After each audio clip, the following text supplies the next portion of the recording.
In 1952, an Air Force plane called C-124 Globemaster II crashed into a big mountain while flying from Washington to Alaska. Sadly, everyone on board, 52 people in total, didn't make it. The bad weather at the time made it hard to find the crash site, and even later, any attempts to locate it failed.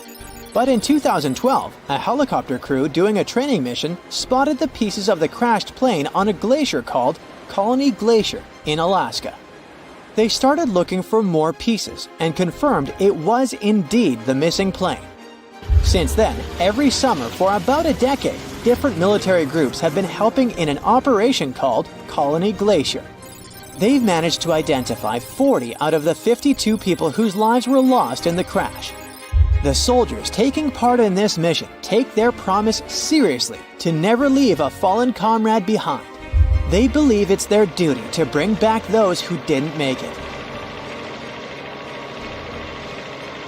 Another discovery comes from the Alps. In 1991, some hikers exploring the picturesque Alps stumbled upon a human body. It was half frozen in ice at the top of a mountain pass between Italy and Austria. At first, the local police thought it might be a mountaineering accident. But in a few weeks, archaeologists started claiming that this guy might have lived more than 5,000 years ago. They eventually gave the frozen fellow the nickname Ötzi. He was named after the nearby Ötztal Valley. He's become quite famous as the oldest ice mummy on record. Ötzi's frozen state might not be as unique as we thought, and that's where things get really cool. Archaeologists have another theory. See, at first, everyone was convinced that Ötzi marked the start of a cooler period because he had been frozen in the ice without any interruptions since he had lost his life. Yet, over the past few decades, glaciers and ice patches worldwide have been melting away like ice cream on a hot summer day. Not just Ötzi, but other ancient relics like bodies, hunting gear, horse droppings, and even ancient skis started to appear. So, archaeologists say there are similar sites. They found quite a few, and they all fit perfectly into this growing field of glacial archaeology. It seems like as the world warms up, it will show even more ancient secrets from the deep freeze. Moving on to another amazing discovery. In 2018, William Taylor and Nick Jarman were exploring the snowy slopes of Mongolia's Altai Mountains. They found an ancient treasure trove hidden in the ice. Inside the trove, they found a well-preserved 3,000-year-old arrow shaft adorned with ochre markings. It was in pristine condition, a rarity for organic items that old. They found other items too, like a bronze arrowhead with bits of animal sinew still attached. All of these relics had been untouched for hundreds of years, since they had been locked in the ice. In Mongolia, rising temperatures have melted ice patches that remained frozen for centuries. Similar discoveries have been made in the Yukon, US, Italy, Siberia, and Norway. Thousands of sites have been identified. Yet, scientists are racing against time to document and preserve these artifacts before they're lost forever. The study of these artifacts challenges the definition of these environments as wildernesses and shows how indigenous people coexisted with nature there. Sometimes people find simple items too, as simple as a sandal. This one, discovered on one of central Norway's mountain passes, indicates that people used this route roughly 1,700 years ago. This suggests that there was less snow and ice in that area back then. The sandal, dating back to around 300 BCE, resembles Roman sandals of that era. Again, in Norway, hunters found an iron sword high up on a mountain, more than 5,250 feet above sea level. There's no nearby burial site, and it's puzzling why someone would have a sword in such a remote location. Archaeologists speculate that the owner might have become lost. Then, in 2011, unusual objects resembling giant slingshots began to emerge as the ice melted. Radiocarbon dating suggests that this particular object was crafted around 400 BCE. It measures over 3 feet long and has knife cuts. Those puzzled archaeologists until one team member recognized them as tang, or pliers, used to secure loads on sleds when transporting hay or leaving for animal food. People in the area used hay sleds with pliers until the 1950s, when tractors became more common. Now, let's get back in time to thousands of years ago. We can easily do that by looking at this woolly mammoth. This creature looks a bit like a cherished but slightly worn-out toy. This ancient giant, whose heyday was 39,000 years ago, is the best-preserved mammoth ever found. Even its signature shaggy hair is surprisingly well-preserved, having been trapped in glacial ice until its recent discovery in Siberia. This remarkable animal is stepping into the limelight in Yokohama, Japan. Scientists are running tests that might bring this extinct species back to life.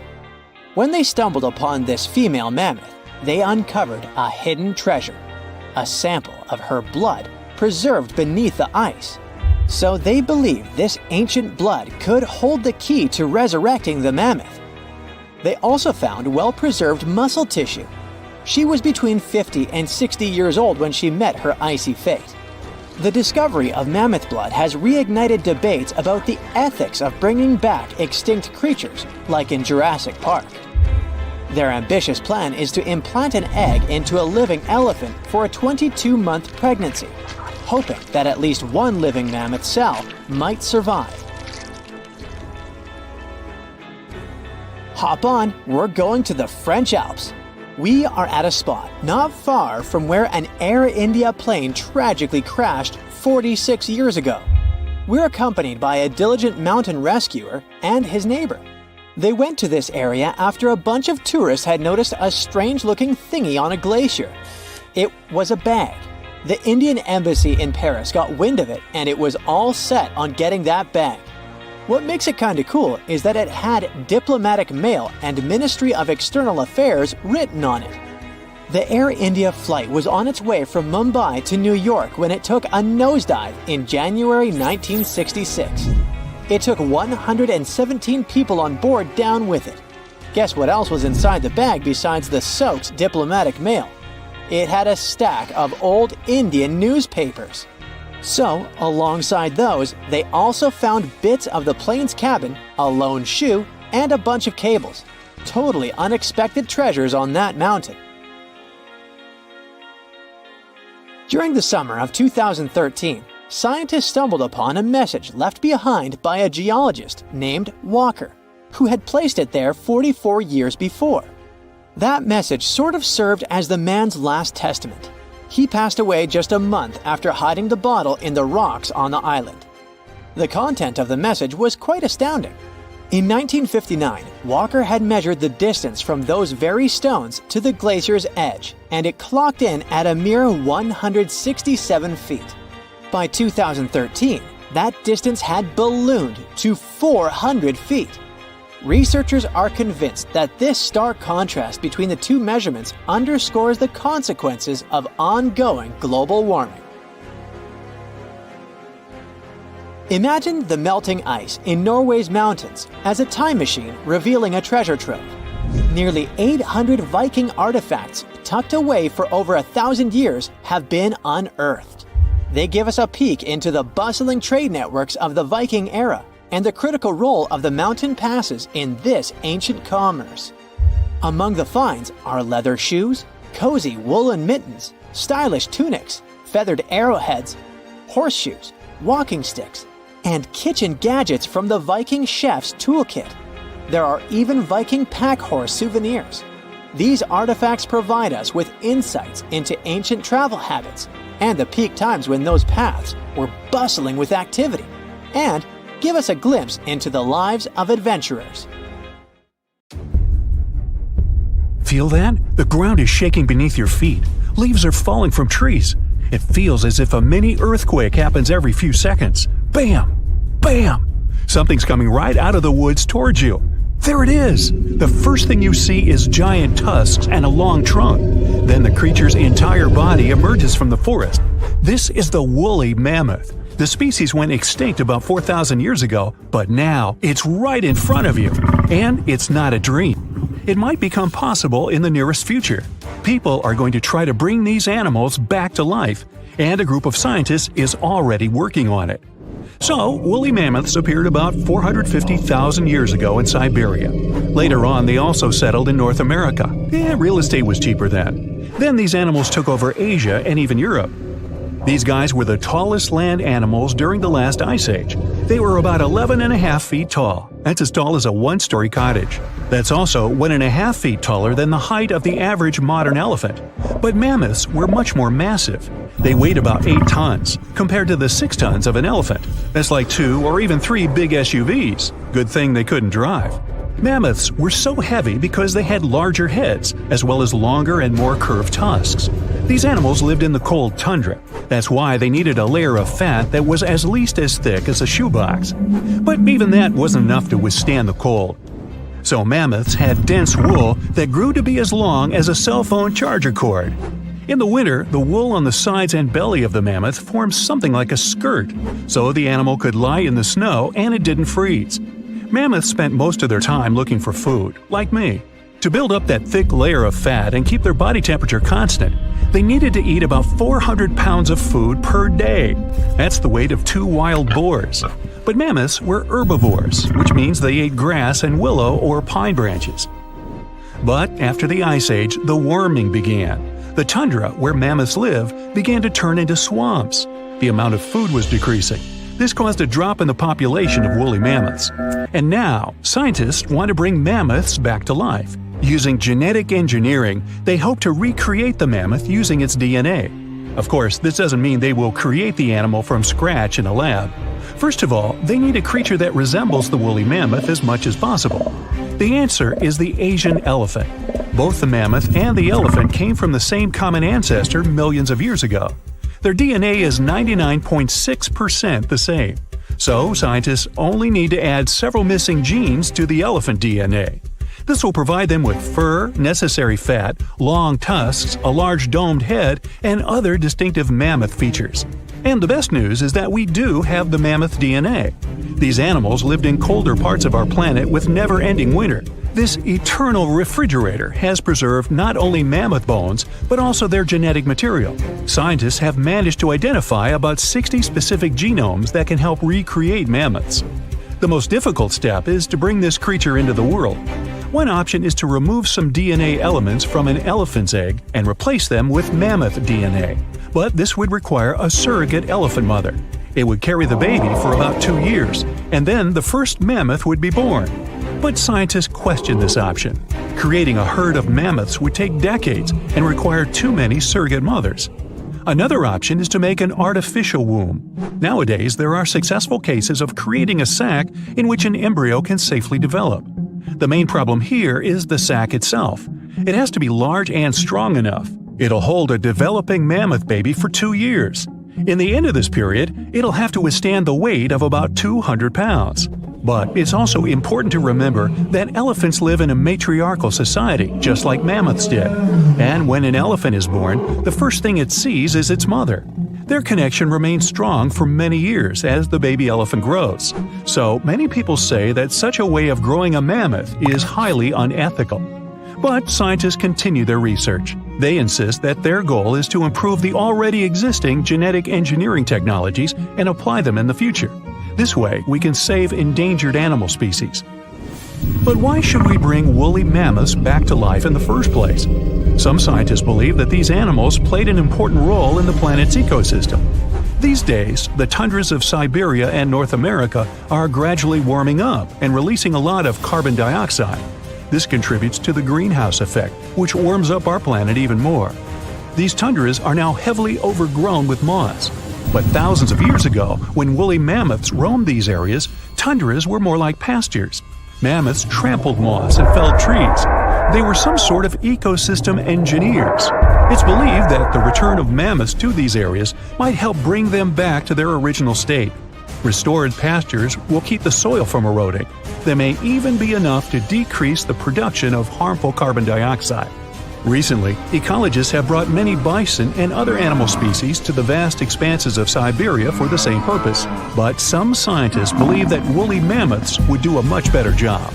If this experiment turns out to be successful, people would have an opportunity to bring back to life a huge number of extinct animal species. Unfortunately, there's a limit to how long animal DNA can survive in fossils. If these fossils are hidden a few feet underground, DNA can last from 1,000 to 10,000 years. If the fossils, let's say, are in the ice in the Antarctic, DNA can remain intact for several 100,000 years. Unfortunately, it means we would never be able to recreate dinosaurs. They went extinct about 66 million years ago, and people just don't have any access to their DNA. But we could bring back some animals that disappeared not so long ago, like moa.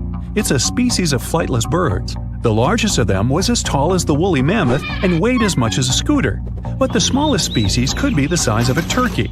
They lived in New Zealand and were isolated from the outside world for almost 80 million years, but they became extinct after the first people arrived there. Or Steller sea cow. This was the largest aquatic mammal after whales. These sea cows were as long as a limousine, and they weighed more than African elephants. Steller sea cows had a very lazy lifestyle. They lived near the shore and ate algae, mostly seaweed. Scientists believe they didn't even know how to dive. Even though elephant birds were indeed birds, they couldn't fly. These creatures were twice as tall as an ostrich and weighed 10 times as much as the average person. They lived in Madagascar and, like ostriches, laid eggs. Although elephant birds became extinct almost 1,000 years ago, people still find their eggs. Scientists managed to get the DNA of these animals and analyze it. It turns out that the closest relative of the elephant bird is the kiwi. It's another kind of non-flying bird about the size of a domestic chicken.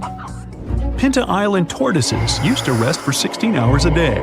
They also drank a lot of water and could store it like camels. Each animal has its own role in the ecosystem, as well as in the food chain. The disappearance of one animal can cause huge problems for others. Such a chain reaction can wipe out an entire ecosystem. For example, dinosaurs didn't disappear instantly after the meteorite collided with Earth. The impact caused fires all over the planet. This decreased the amount of food for plant-eating dinosaurs.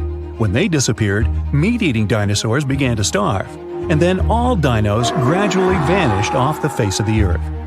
Many scientists think people do need genetic engineering technologies that can bring back extinct species. The pace of climate change on the planet is getting too fast for some animals to keep up with it and survive. Human intervention in this process could save many lives. This technology might also help recreate people if something happened and all life on Earth got wiped out. If we could preserve our DNA, our species could be brought back to life. By who? Antarctica. It was once a green land full of dinosaurs, but now it's a frozen continent bigger than that of the US that doesn't belong to anyone. It isn't hard to find. Wherever you go, just go south until you get to the big icy thing at the south pole of our planet. It lies within the Antarctic Circle, and it's the largest single mass of ice on Earth. The continent is bigger than the US and even bigger than all of Europe. And still, Antarctica was officially discovered recently. Scientists hadn't known of its existence until 1820. After the discovery, it took another 2 decades to confirm it was a whole new continent, and a few more decades after that to decide on a name. In Antarctica, anti means the opposite, so Antarctica literally means the opposite of the Arctic. Now, even before scientists discovered the land, ancient Greeks already theorized that there must be a southern continent to balance out the Arctic in the north. Also, some scientists who studied Polynesian artwork and oral history believe that Polynesians found the continent over a millennia before the Europeans did. Anyways, today we all know of this icy land at the South Pole. Because of its location, there are just 2 seasons there, summer and winter, and both last 6 months. In summer, it's a bit warmer, and the continent exists in pure daylight. And in winter, it's dark all day long. 98% of Antarctica is ice. This continent alone stores 60% of the planet's fresh water. And yet, despite all those water reserves, Antarctica is the biggest desert in the world. By definition, a desert is an area with sparse vegetation and little snow or rain. Notice that plenty of sand isn't a necessary condition here, even though the continent does have some sand and even sand dunes. It also gets a lot of wind. Antarctica is the windiest continent on Earth, and wind speeds can reach 200 miles per hour. That's even faster than hurricane winds. The little snow the land gets never melts. It just builds up over time, for centuries and millennia. So there's a thick ice layer there. This makes Antarctica full of hidden secrets. There's a whole new world underneath its ice. For example, there are a lot of mountains on the continent that are like 9,000 feet tall. It's taller than 3 Burj Khalifas stacked on top of each other, if we must, and that's currently the tallest skyscraper in the world. But we don't see all those mountains because they're all hidden under the ice sheet that's almost 16,000 feet thick. There's also a lake down there, beneath over 11,000 feet of snow. The lake is called Lake Vostok, named after Vostok Research Station, under which it's located. Originally, it was just a hypothesis. Over a century ago, a scientist suggested that the huge pressure created by tons of ice could decrease the melting point of ice in the lowest layers of the ice sheet, creating liquid water, which could form a lake. He didn't prove his ideas in his lifetime, but others continued his work and confirmed that this theory was true. There's also a canyon in Antarctica, hidden underneath huge masses of snow too. It's deeper than the Grand Canyon we have in Arizona. There is a mountain range that divides the continent into 2 parts, East Antarctica and West Antarctica. The western part of the continent is experiencing higher temperatures and is starting to melt. If West Antarctica melts and releases its stored water, it will raise the average global sea level by about 16 feet. That will be enough for some cities all over the world to completely disappear. Perhaps the first to turn into a water world will be Thailand's capital Bangkok, which is just 5 feet above sea level. Then it will be Amsterdam in the Netherlands, followed by Ho Chi Minh City in Vietnam, Cardiff in the UK, and New Orleans in the US.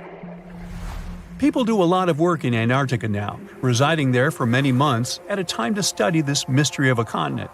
Over the years, even a few children were born there. But it's not a country, and the land doesn't belong to anyone. It's governed by the Antarctic Treaty System, an agreement of peaceful research and collaboration that suspends all territorial claims. It was first signed by 12 nations, and now there are 59 supporters, half of whom have decision-making powers. The continent is occupied all year round by researchers from all over the world. There are about 5,000 people living there in summer and about 1,000 in winter. Yet no one is a permanent resident there. People come and go, and the scientists take turns spending time there. The average yearly temperature there is negative 30 degrees. But there was a time when Antarctica was about as warm as Melbourne, Australia is today. It was about 40 to 50 million years ago. I wasn't around then. But the continent had green forests and dinosaurs roaming its land, chilling in the sun in a 63-degree Fahrenheit environment. That was before penguins. In our age, it's so cold that you won't even find any trees or bushes in Antarctica, just the snow. The only plants that can thrive in such extreme temperatures are lichens, moss, and algae. People can't stand such freezing conditions for lengthy periods of time either. So the continent has never had any indigenous population. Well, that is, if we don't count penguins, seals, whales, and a few other types of birds that live there now.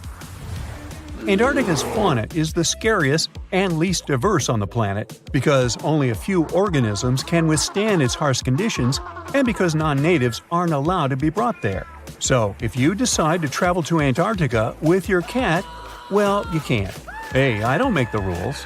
But those few species that live on the South Pole totally own the place. There are no more than 5,000 people there and around 20 million penguins.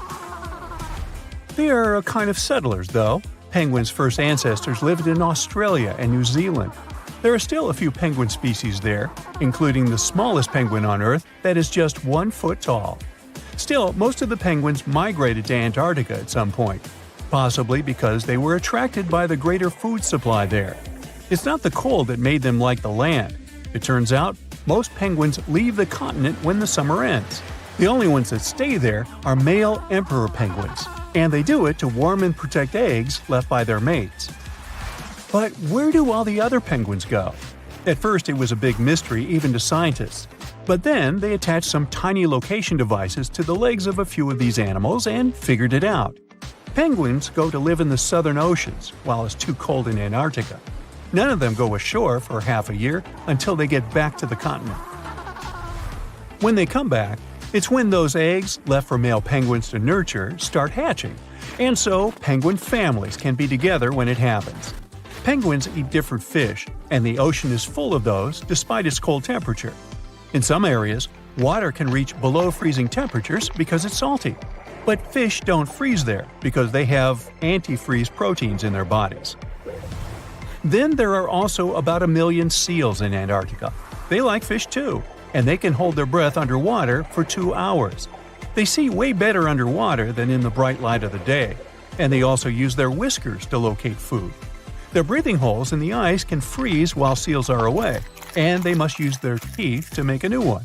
Seals can even sleep underwater and then resurface occasionally to get some air without waking up. I can appreciate that. Meet Otzi, or the Iceman, a natural mummy. He lived sometime between 3,350 and 3,105 BCE. He was discovered in 1991 in the Ostal Alps, near the borders of Austria and Italy, and yes, the nickname derives from the name of the mountain. Otzi is Europe's oldest known naturally mummified human. Otzi was 40-something when it happened. Science is awesome. We even know that he was left-handed and lactose intolerant. He was wearing shoes stuffed with grass and laced with aurochs leather. He also had a fur hat and carried a backpack with everything he needed to quickly make a fire. His body is now kept in a special room at a constant temperature of -21 degrees Fahrenheit. These days, Otzi is kind of a celebrity, featured in numerous documentaries and books. A decades-old mystery is solved. In 1942, Marceline and Francine Dumoulin left their home in southwestern Switzerland to get some food, but they never returned. No one knew what had happened to them. A ski resort worker solved the mystery 75 years later. He found 2 people dressed in 1940s fashion in ice. DNA tests revealed that they were the exact married couple. The couple had 7 children. After their parents' disappearance, the children never stopped looking for them. One of the children, Audrey Dumoulin, said she wouldn't wear black to the ceremony. She thought that white would be more appropriate since it represented hope, which she never lost. I'll take you back to 2016, an ordinary summer day. A gold miner was traveling in search of gold in Canada. He spotted something in the melting ice. He got closer. A treasure greeted him. Well, a treasure for science. The miner found the oldest and most complete wolf mummy ever discovered in the world. This wolf was part of an ecosystem that no longer exists today. The local people named the 57,000-year-old pup Zur, meaning wolf in their language. Experts have been able to get a glimpse of what Zur's life was like thousands of years ago. They've discovered that she mainly ate fish and other seafood instead of large mammals. Previously, scientists assumed that Yukon wolves mainly fed on bison or musk oxen during the Ice Age. You're hiking Mont Blanc in the French Alps. You see a small metal box blinking at you from under the ice. You slowly approach it. Oh, it's full of jewelry worth $340,000. This is a real story. The person who found the box handed it to the police. It turned out that there were hundreds of diamonds, rubies, emeralds, and sapphires inside. The markings said, "Made in India." Police already knew there were 2 major incidents regarding Indian Airways around the area, but they dated back to 1950 and 1966. The box had been hidden under the ice for at least 5 decades. Experts couldn't identify the owner of the previous gems. They believed that the box belonged to a passenger who was going to New York to sell the jewels. Well, let's hope the buyer didn't make any prepayment. Every year, new stuff comes to the surface in the area when ice melts. For instance, newspapers with headlines from the time when Gandhi became India's prime minister. Climbers also routinely find luggage and other personal items there. Let's travel 39,000 years back in time. Meet Yucca, the woolly mammoth. Yucca is special because it's the best preserved mammoth ever found. Local tusk hunters discovered it in 2010. Yucca became a natural mummy thanks to the ice preserving it. Scientists made analyses that revealed that Yucca was a 6-year-old female mammoth. Now, how about some ice worms? Yes, those do exist. They live on glacial ice in Alaska, Washington, Oregon, and British Columbia. They spend their whole life on ice. You can see them on the surface of glaciers 2 times a day, in the evening and in the morning. They go up to feed on snow algae. Scientists call them a scientific paradox. When temperatures are low, any creature's bodily reactions slow down and energy levels drop. Cold-blooded creatures like worms become sluggish when it gets too cold. But the laws of nature don't seem to apply to ice worms. They thrive and are very active when it's freezing cold. But as glaciers are melting, ice worms' habitats disappear too. Ice worms can be up to 1 inch long and are black or blue in color. Fun fact, there are stories and songs about them. Supposedly, they give glaciers' ice their blue color, but it's just a myth. This horned lark is an Ice Age animal, not the cartoon, the actual one. Local fossil ivory hunters found this frozen lark in Siberia in 2018. Luckily, they notified experts about their discovery. After the examination, scientists found out that the bird had lived around 46,000 years ago. The most interesting thing is that the bird was in such good shape, considering that it had been under ice for millions of years. Experts say that the lark looked as if whatever had happened to it occurred just a few days ago. Turns out, the bird lived in the same era as other Ice Age animals, for example, mammoths. This book was lost for decades. It belonged to George Murray Levick, a surgeon and photographer. In 1910, he was on an expedition to Antarctica. Levick and his teammates spent months observing penguins, but they had to drop everything due to harsh weather conditions. Levick and his team were trapped in the area. They survived by digging a tight ice cave. Eventually, a ship managed to get to a nearby location and they were saved. But Levick left his notebook behind. It had lists of dates, subjects, and photographs he took at Cape Adare. Most pages of the book got dissolved, yet experts managed to save what was left of it. The notebook was published a century after it had been written. Look at this bone. It belongs to a scimitar cat. The bone was found in Klondike, Alaska. What makes it unique is that scientists managed to extract DNA from it. They found out it was a pre-Ice Age animal, more than 50,000 years old. Scientists used to assume there weren't any scimitar cats in the world, but this bone debunked previous theories. Plus, researchers found out that these cats had had natural hunting abilities, good eyesight, and endurance for long-distance running. At one point in the past, the number of animals the cats hunted started to decline, and ultimately, scimitar cats were outcompeted and eventually disappeared. Not just iceworms, but also viruses live in ice. Researchers revived 33 types of ancient viruses, which had been frozen 15,000 years ago. 28 of them were unknown to science. It might sound a bit scary, but scientists say that these viruses are unlikely to harm people. You can put your doomsday pack aside. Before, viruses even older than these ones were revived without any problems. For instance, in 2014, scientists found a virus that was around 30,000 years old in, guess where? Yes, Siberia. But microbes that can cause problems do concern scientists. For example, after a heat wave in 1941, bacteria got out of a frozen reindeer carcass trapped under Siberian permafrost. Several people living in a nearby village were hospitalized because of the effects of the virus. Who knows what other viruses can be trapped in older permafrost layers? Well, let's hope they remain where they are. Fingers crossed. Bonus: in the 1960s, an underground facility was built in Denmark. The details of the project were first revealed only in 1995. When the facility was decommissioned in 1967, its infrastructure and waste were left untouched. Authorities probably thought that the facility would be forever entombed by snow and ice. But studies claim otherwise. When the ice melts, the camp will reappear, and so will everything in it. Let's hope nothing unpleasant comes to the surface. A colossal iceberg, more giant than a city, broke away from Antarctica in mid-2021. It's so big that it's 40 times bigger than Paris and 73 times the size of Manhattan. Imagine that you come out of your small holiday shack on the coast of South Africa, near the town of Port Elizabeth. You have a cup of tea in your hand as you've just woken up. You stand near the edge of your lookout, the vast Indian Ocean before you. Something catches your eye. To the right, there is something so monumental, you can't comprehend it.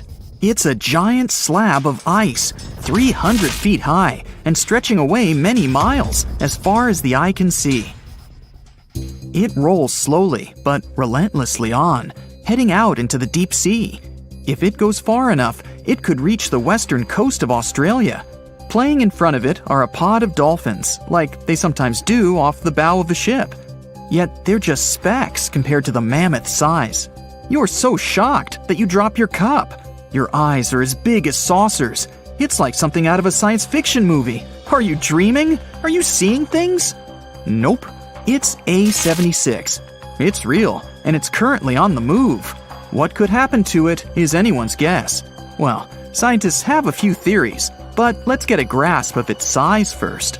The iceberg is 110 miles long and 16 miles wide. It's basically the shape of a gigantic finger. If you were standing at the coast of Dover, looking across the English Channel toward France, the iceberg would be almost as wide. The channel is 21 miles across at its narrowest.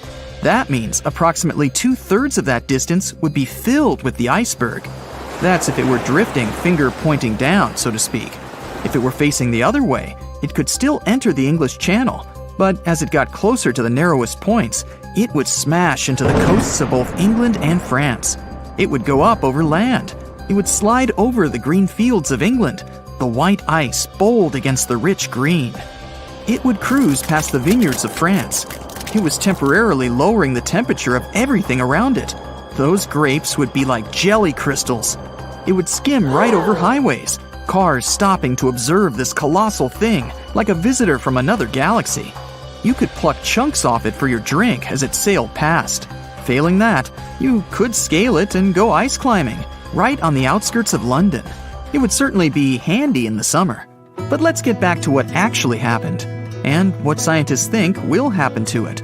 As of the beginning of 2022, A76 is the world's most giant floating iceberg. It was calved from the Filchner Ronne ice shelf in Antarctica in the middle of May 2021. Ice calving, also known as glacier calving, is the breaking up of ice chunks from the edge of a glacier. It then pulls away from the ice mass into a separate entity. If you were nearby, you would hear a lot of cracking and a massive booming sound. Blocks of ice up to 200 feet would break free and crash into the water. It would cause huge waves. Not even adventurous surfers would want to tackle those breakers. Ice calving is a natural event. The area where A76 broke off has seen little change in recent decades. There have been even larger chunks of ice than A76, but this one is currently the largest in the world. Scientists at the British Antarctic Survey spotted it. There are satellite images of it breaking free, as captured by the European Space Agency's Sentinel-1A satellite. The size at the calving was an estimated 1,670 square miles. Right now, it's in the Weddell Sea around Antarctica. The Weddell Sea is part of the Southern Ocean. It was named after the Scottish sailor James Weddell, who entered the area in 1823. Scientists have deemed the Weddell Sea to have the clearest water of any sea. Imagine peering down into its depths from a boat. What a fantastic view it must be. The area is full of whales and seals. As you look down, you may see killer whales, humpback whales, minke whales, leopard seals, and crab-eater seals. And if you look towards land, you'll likely see a colony of Adelie penguins. They're the dominant penguin species in this area because they adapt to the harsh environment. In fact, this is the only location in the world they live. What an incredible array of wildlife to observe, all from the comfort of the ship's deck, while you drink another cup of hot tea. It gets pretty cold in these parts. To get an idea of what could happen to A76, scientists refer to other data, such as the even more enormous iceberg called A68. It was calved from the ice shelf known as Larsen C off Antarctica in 2017. While it may be exciting, though a little daunting, to think of it also sailing up the English Channel, A68 floated out to warmer seas and, by early 2021, had all but dissipated. That was a relatively quick demise. Some icebergs have been observed floating around for up to 18 years. Suppose they remain in the relatively cold waters. It all depends on where A76 decides to go. Satellites have helped scientists keep track of these monstrous movements, whereas they would go unnoticed in the past. That's how they know that by day 148, this iceberg had split into 3 fragments, imaginatively titled A76A, A76B, and A76C. The numbers might be boring, but they're based on the Antarctic quadrant in which they were first sighted. If these enormous chunks do break up entirely, it will not add to rising sea levels because it was already part of the floating ice shelf. Imagine these ice chunks in your glass. They already take up a certain amount of space. They will simply change form into water. Icebergs like this one are different from glaciers or ice sheets found on land. Those are the things that help to raise sea levels when they break off and melt. For example, if the whole of Antarctica's ice sheet were to melt, it could raise sea levels by nearly 190 feet. If you think A76 is enormous, and it clearly is, there was another that makes it look small in comparison. On record, the largest iceberg was sighted in November of 1956, 150 miles west of Scott Island in the South Pacific Ocean. Ironically, it was seen by a ship known as the USS Glacier. It was sized over 12,000 square miles. This iceberg was larger than the country of Belgium. What may happen to the chunks of A76 will depend on a few factors. Ocean currents can make a significant impact, and wind direction and speed can too. They may move closer to coastlines, where they can freeze into pack ice. They can also drift into shallow waters and hit the seabed, called seabed gouging. The deepest part of the iceberg can act like the keel of a boat. It digs into the ocean floor, but the sheer size of the iceberg keeps it moving. Soon it's tearing up the floor, creating a long, narrow furrow or a gouge. Fish would scatter, the earth would shake, the noise would be tremendous. It's actually quite common in offshore environments near where ice is found. You would not want to be scuba diving nearby when one of these rips through. However, it would make for a spectacular sight. Generally, icebergs deteriorate through melting and fracturing, which, as you can imagine, changes the mass and the surface area. Combined with wind and ocean currents, it can make iceberg modeling difficult. As for A76, we'll just have to wait and see. Before we go, let's return to our imaginary voyage down the English Channel. The island of ice, 73 times the size of Manhattan, with its gigantic frosty finger pointed down toward the Celtic Sea, rolling steadily onwards, unable to be stopped. Hundreds of thousands of people have flocked to the coasts of both England and France to watch this extraordinary spectacle as it cruises by. On top of the ice, there are thousands of penguins playing happily. They almost look to be waving back to the abundance of sightseers who cheer them on their way, the children jumping with joy at the most spectacular sight they've ever witnessed. A beam of electric light pierces the darkness over the calm waters of the Atlantic Ocean. The Titanic is quietly making its way through the waves, its passengers asleep, when suddenly a monstrous white shape is caught in the light beam. The fateful iceberg is about to rend the side of the legendary ship.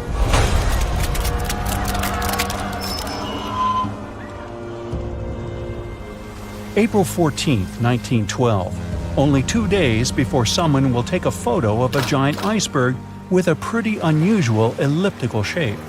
It turns out that this iceberg most likely formed out of snow that fell 100,000 years ago. Researchers used computer modeling to figure out its origin. They used data from 1912 and added some new information about winds and ocean currents. They concluded that the iceberg was probably a part of a small cluster of glaciers in southwest Greenland. These days, it's possible to calculate the routes of such icebergs in any given year in the past. So the infamous chunk of ice was on its way from Greenland to an area further south from Cornwall. If the ship had passed through that region only 2 days later, the iceberg would have moved far away from the point where they met. At first, the weight of the most well-known iceberg in the world was 75 million tons. With time, it started to slowly melt away. And when it sank the Titanic, its weight was only 1.5 million tons. By the time of the collision, it had probably been melting for months, but it was still a true monster. When the Titanic sank, the iceberg was 400 feet long, and more than 100 feet of its surface was above the water. Some people believe it was a supermoon that caused the Titanic to sink. That night, there was a rare lunar event. It hadn't happened for 1,400 years. In normal conditions, the iceberg wouldn't have traveled so far south without melting and losing the largest part of its mass. But the supermoon could have been the reason for an unusually high tide that pulled the iceberg away from the glacier way faster than usual. There's a specific type of bacteria that slowly consumes the remains of the Titanic. Salt corrosion, ocean currents, freezing temperatures, plus this rust-eating microorganism might consume the entire wreckage. American actress Dorothy Gibson was aboard the Titanic. She survived, and when she arrived in New York, she started filming a movie called Saved from the Titanic almost right away. The movie was released only a month after the Titanic sank, and in the movie, she even wore the same shoes and clothes she had during the actual disaster. The movie was a big success at that time, but the only known copy was destroyed in a fire. 14 years before the Titanic sank, a novella called Futility had been published, and it seemed to have predicted the whole event. The plot centered around a fictional ship called the Titan that sank during its voyage. The Titan was almost the same size as Titanic, and they both went to the bottom in April. The reason was hitting an iceberg, too. Both the real and fictional ships were described as unsinkable, and both of them had the legally required number of lifeboats, which, as it turned out later, were nowhere near enough. We've seen it in the movie, but there were some real-life love stories happening on the Titanic, too. 13 couples even took a trip on the Titanic as part of their honeymoon. One of the couples owned Macy's department store in New York. Once it became clear the Titanic was rapidly sinking, the woman refused to go into a lifeboat without her husband. But he didn't want to join her while there were still women and children who he thought had to go first. Then his wife gave her coat to her maid. She insisted that the maid should get into the lifeboat, and she wanted her to be warm. As for the woman herself, she decided to stay with her husband till the end. Some people believe Titanic sank because of a mummy, not an iceberg. It all started around 1000 BCE with a mysterious woman who lived in Egypt, in the City of Thieves. People knew little about her, but they called her a priestess. Her mummy was put in a wooden sarcophagus and covered with a large lid with the image of her face and some mystical inscriptions. This place had been hidden until the first half of the 19th century, when a group of locals accidentally came across it. They disturbed her peace. No one knows how, but the mummy disappeared that day without a trace. A couple of decades later, a group of rich friends from England traveled to Egypt and found the empty mummy casket with the image of the priestess, whose dark eyes seemed to be looking into the void. They decided to buy it, but the buyer disappeared the same night before he even got the case. All members of the group had some accidents. The casket changed its location a couple of times until it, as some believe, ended up on the Titanic. It took more than 70 years for a robot submarine to find the ruins of this legendary ship. The wreck lies nearly 13,000 feet under the surface of the Atlantic Ocean, split into two halves. Why did the liner break apart? No one knows exactly. Some think it happened because of the water that got inside when the ship collided with the iceberg. The pressure was so powerful it separated two parts of the vessel, starting with the ship's bottom structure. Others say it was because of the hull rivets. They had a high concentration of slag or smelting residue, and that's something that can cause the metal to split apart. The ship generally had many flaws, starting with the design. The watertight bulkheads weren't completely sealed on top. This allowed the water to flow between the compartments and, in the end, sink the vessel. The iron of the ship's rivets and steel of the hull ended up ruined because of high sulfur content, cold temperatures, and high speeds. The steel shattered and the rivets popped out quite easily. Because of this, Titanic sank 24 times faster than it would have otherwise. If the ship had hit the iceberg head-on instead of ramming it with its side, it would have probably stayed afloat. How come the crew members didn't have binoculars? It would have surely helped them spot the iceberg on time and maybe even avoid the disaster. But the binoculars on the Titanic were locked in a storage cabinet.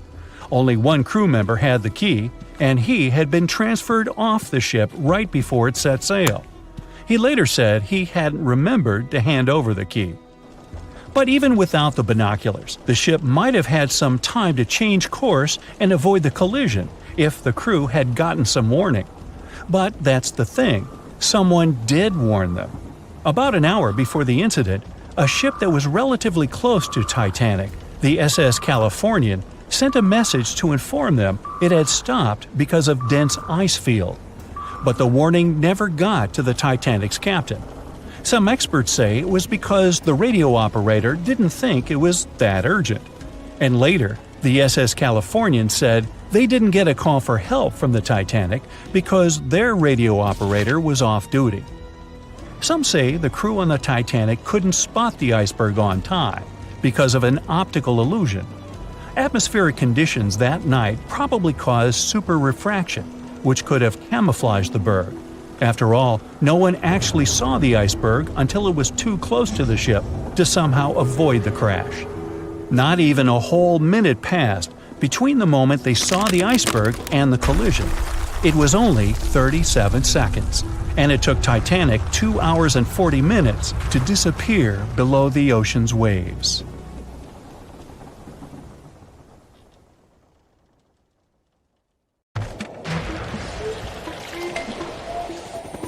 There's not much to do in Antarctica except scientific work. You could check out the wildlife, like some cute penguins and seals, and you'd get to see the occasional whale swimming around. Antarctica is one of the biggest lands out there that's only inhabited by scientists and researchers from all over the world. These scientists dug a hole through some pretty thick ice to study the ancient air and how the atmosphere cleans itself. They used a special drill and dug a clean cylindrical hole 450 feet below the surface. Some of this ice can be up to 800,000 years old and is a good indicator of what the climate was like in the past. It's like checking out tree rings to determine how old a certain tree is, except it's more complicated than that. After the effortless digging, they decided to drop some ice to the bottom of the hole to see what would happen next. They heard some really unusual sounds.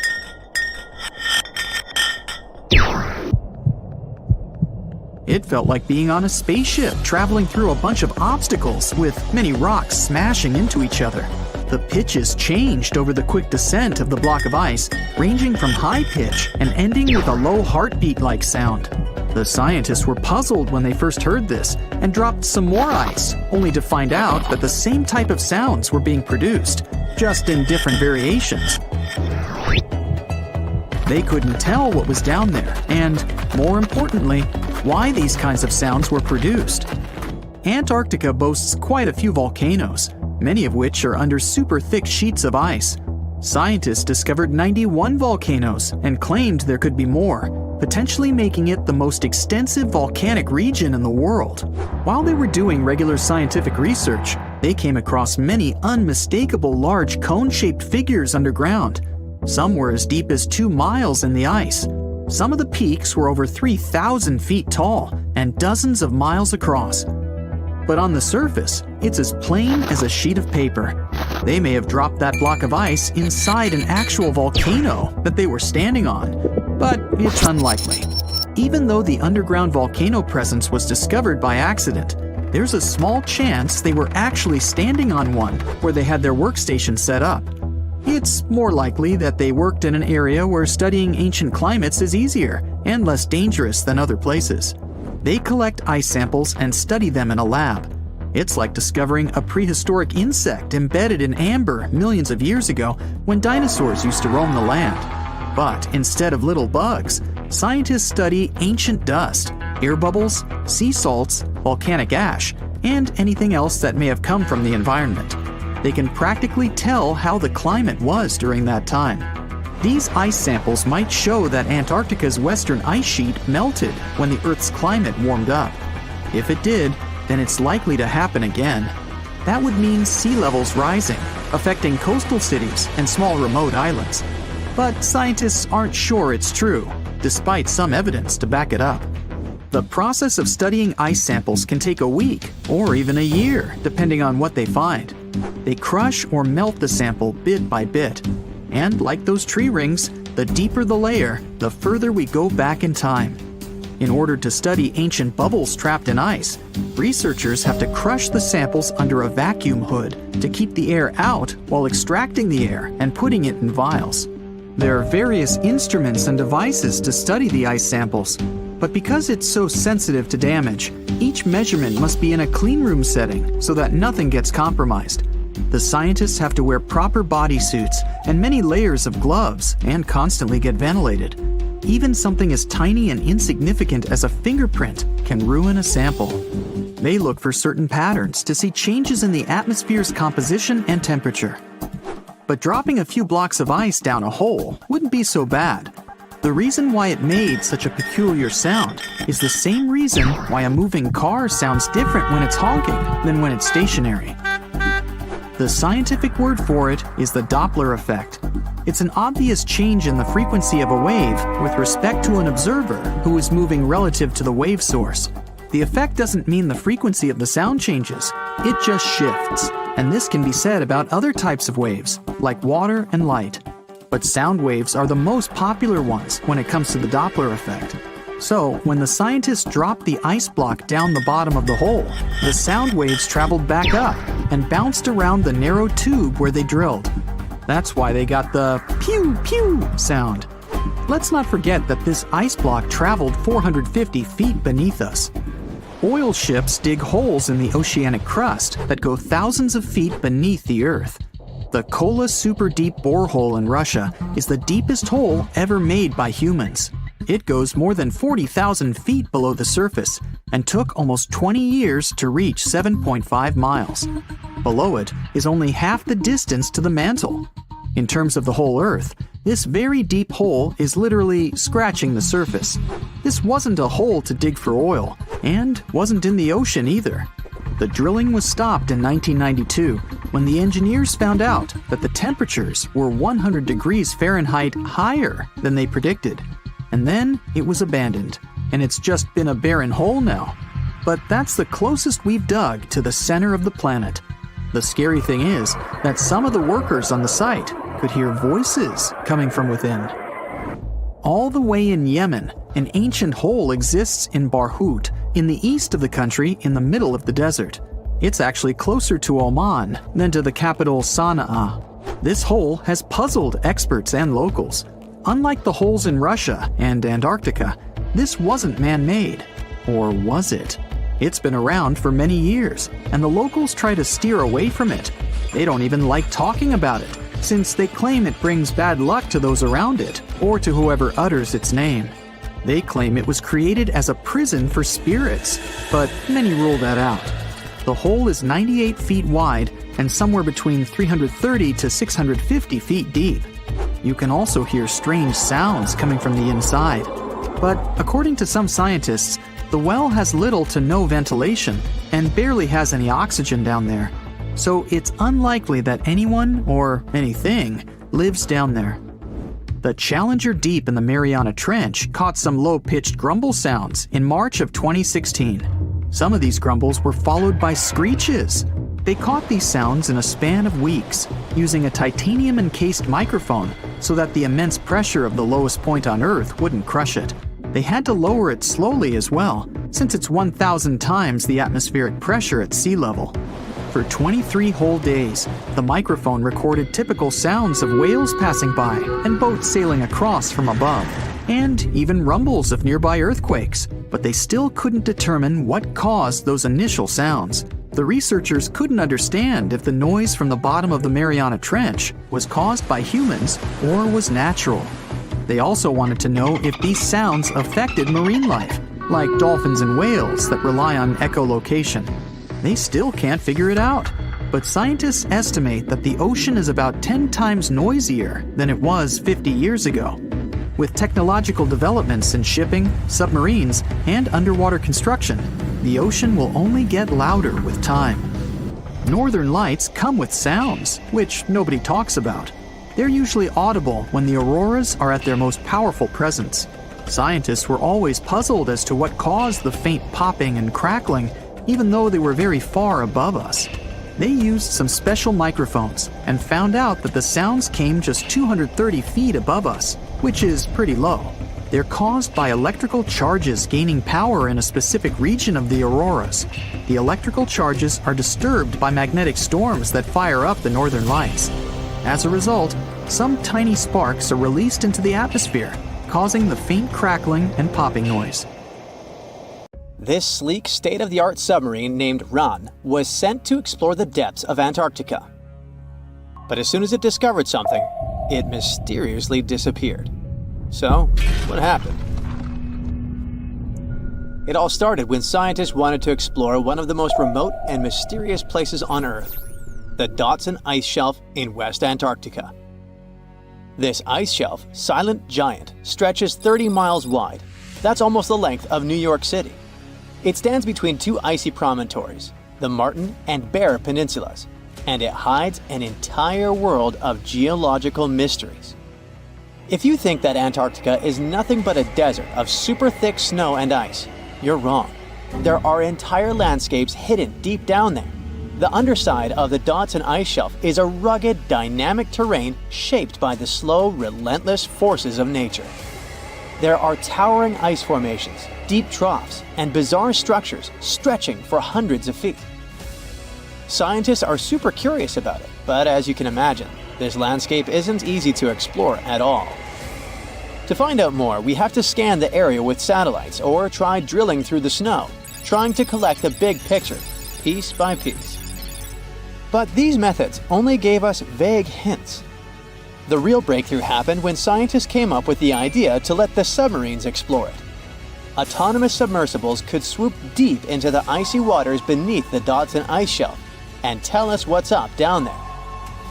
These robotic explorers have fantastic advanced sonar systems. It's that thing that bats or dolphins do. They can use sound to see the world. Basically, they send out sound waves underwater, and when those waves hit something like the ice shelf above or the seafloor below, they bounce back to the system. Animals feel how long it took for the sound waves to return and how they changed. And this helped them understand what's located where. For example, clicks that dolphins send out tell them where the fish are. We copied this crazy evolutionary trick and adapted it to our underwater exploration.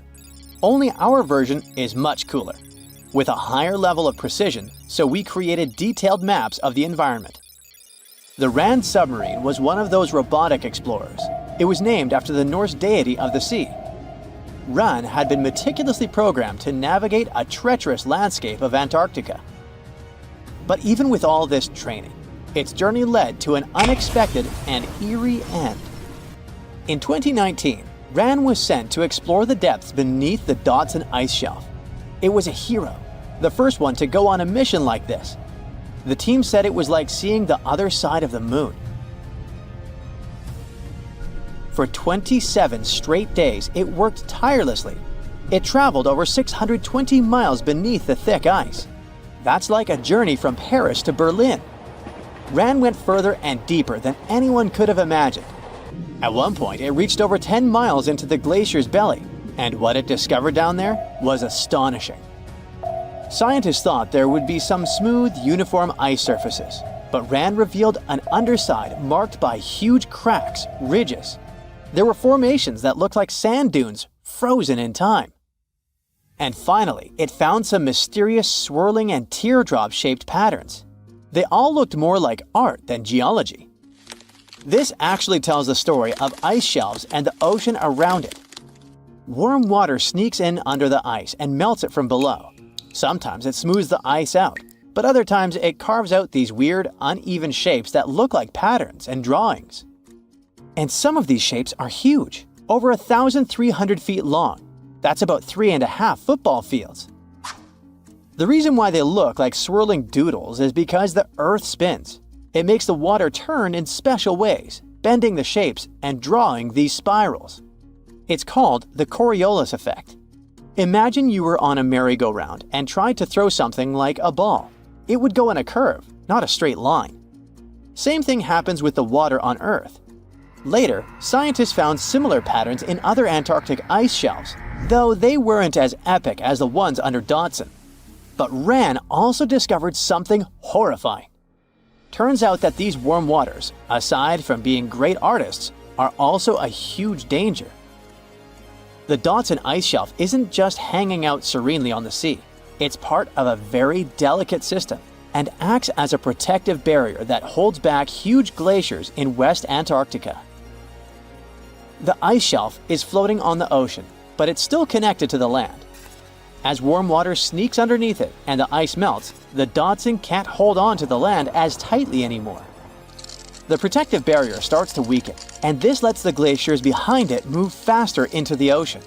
When those glaciers flow into the sea, they add more water, which could cause sea levels to rise, eventually changing our coastlines.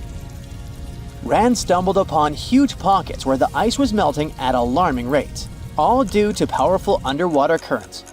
It was like seeing a ticking clock on the glacier. The stakes were high, but luckily the submarine was ready. This time, it managed to return. And then, it worked for 5 more years, helping scientists with tons of useful data. The missions were daunting. There could be periods where Rand slipped into the pitch-black cavity beneath the glaciers, spending 24 hours without communication. But it was mapping every peak and every valley. It gained experience from over 40 missions below ice. Then, in early 2024, Rand went on a mission to the Thwaites Glacier. The mission was bold from the start. This place is also ominously referred to as the Doomsday Glacier. It's called that because it's slowly melting and has the potential to raise sea levels worldwide if it collapses, causing catastrophes everywhere. That's why Rand was dispatched to explore its underbelly, a place that had never been mapped so intricately before. The idea was to uncover the glacier's secrets, study how rapidly it was melting, and why. This was Rand's second time exploring Thwaites. During the previous visit, it became the first sub to ever map the glacier's underside. Rand was exploring the depths from 650 feet to 1,650 feet. It sent a lot of data about how the Doomsday Glacier was slowly melting due to warm ocean currents. But while venturing into these icy depths, something went wrong. Out of nowhere, Rand vanished. Without warning, without a trace. One moment it was sending back crucial data, and the next, it had slipped into the abyss. No distress signals, no final transmission, and it didn't return to the point it was supposed to. People sent extensive searches, helicopters soared overhead, drones buzzed through the frozen skies, but no sign of the submersible emerged from the glacier's grasp. After a while, Rand's batteries would certainly run away. So at this point, it had definitely been swallowed by the abyss beneath 1,500 feet of ice. That was a huge and sad loss for the scientific team. The scientists at the University of Gothenburg are now looking to replace Rand and continue their important research under Thwaites. To this day, scientists have no idea what happened to it. Some say it may have been trapped in the ice. Others believe it was pulled away by an unseen current. It also might have collided with something unexpected. Whatever the truth is, its disappearance has left scientists stunned, and it looks like the ice shelf will hold on to its secrets a little longer. At least we gained a treasure trove of knowledge from Rand's journey. Scientists keep exploring Antarctica, looking for history that hides under the snow. For example, they discovered that around 90 million years ago, a lush temperate rainforest thrived near the South Pole. They revealed an ancient world far warmer than they ever imagined. Deep in Antarctica, they unearthed fossilized roots, pollen, and spores preserved in the soil. All this shows that there was a swampy rainforest that flourished despite months of polar darkness. All these discoveries changed our understanding of Earth's climate, both in the past and the future. Over millions of years, our planet has changed a lot. Ice ages, shifting tectonic plates, global floods, meteorites. Whole species of animals have come and gone over millennia. At some point in all of this, we humans came along. Now imagine a place that was cut off from the rest of the world for 5.5 million years, possibly much more. A place that no human had ever set foot in before. In 1986, we finally found it, Movila Cave. You head to the airport and buy a ticket to Romania. Next, you rent a car and drive southeast. You're looking for Constanța County, right near the Black Sea. Your phone says you're there, so you stop the car and look around. You're in the middle of a deserted field, nothing but a wide, lifeless plain. Then, you see it. A hole in the ground. As you move closer, you realize it's a shaft that leads deep down into the Earth's crust. Before you descend into the darkness, you take a rope, a hard hat, a powerful flashlight, and an oxygen tank. Don't forget to wear your protective suit and oxygen mask. You climb down slowly and look around. It's pitch dark below you, and you feel a little uneasy. But something's off. The darkness. It's not cold.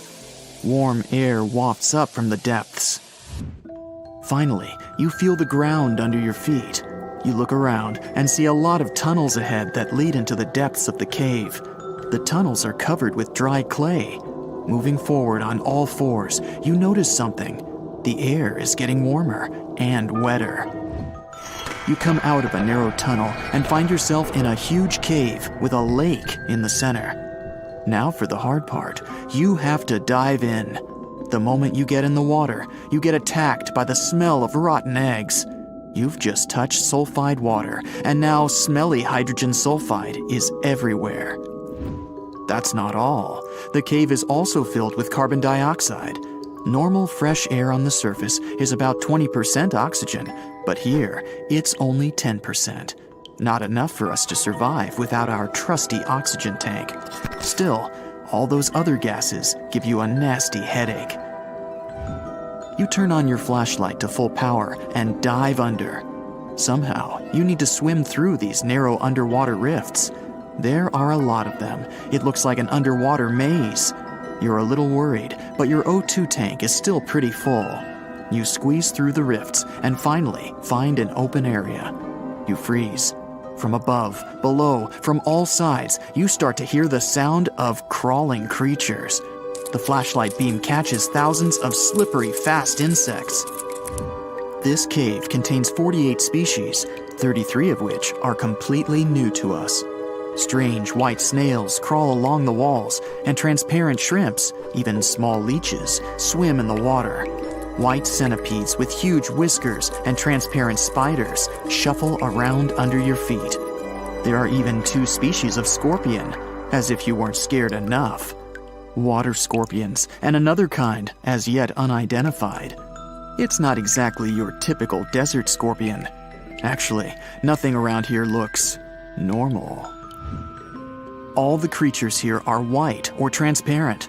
They don't have eyes, just long legs and whisker antennas that help them navigate in the watery darkness. It's a sci-fi director's paradise. You couldn't make this stuff up. The deeper you go into the cave, the less oxygen there is. Amazingly, there are even more small monsters running around. The air is all methane and carbon dioxide.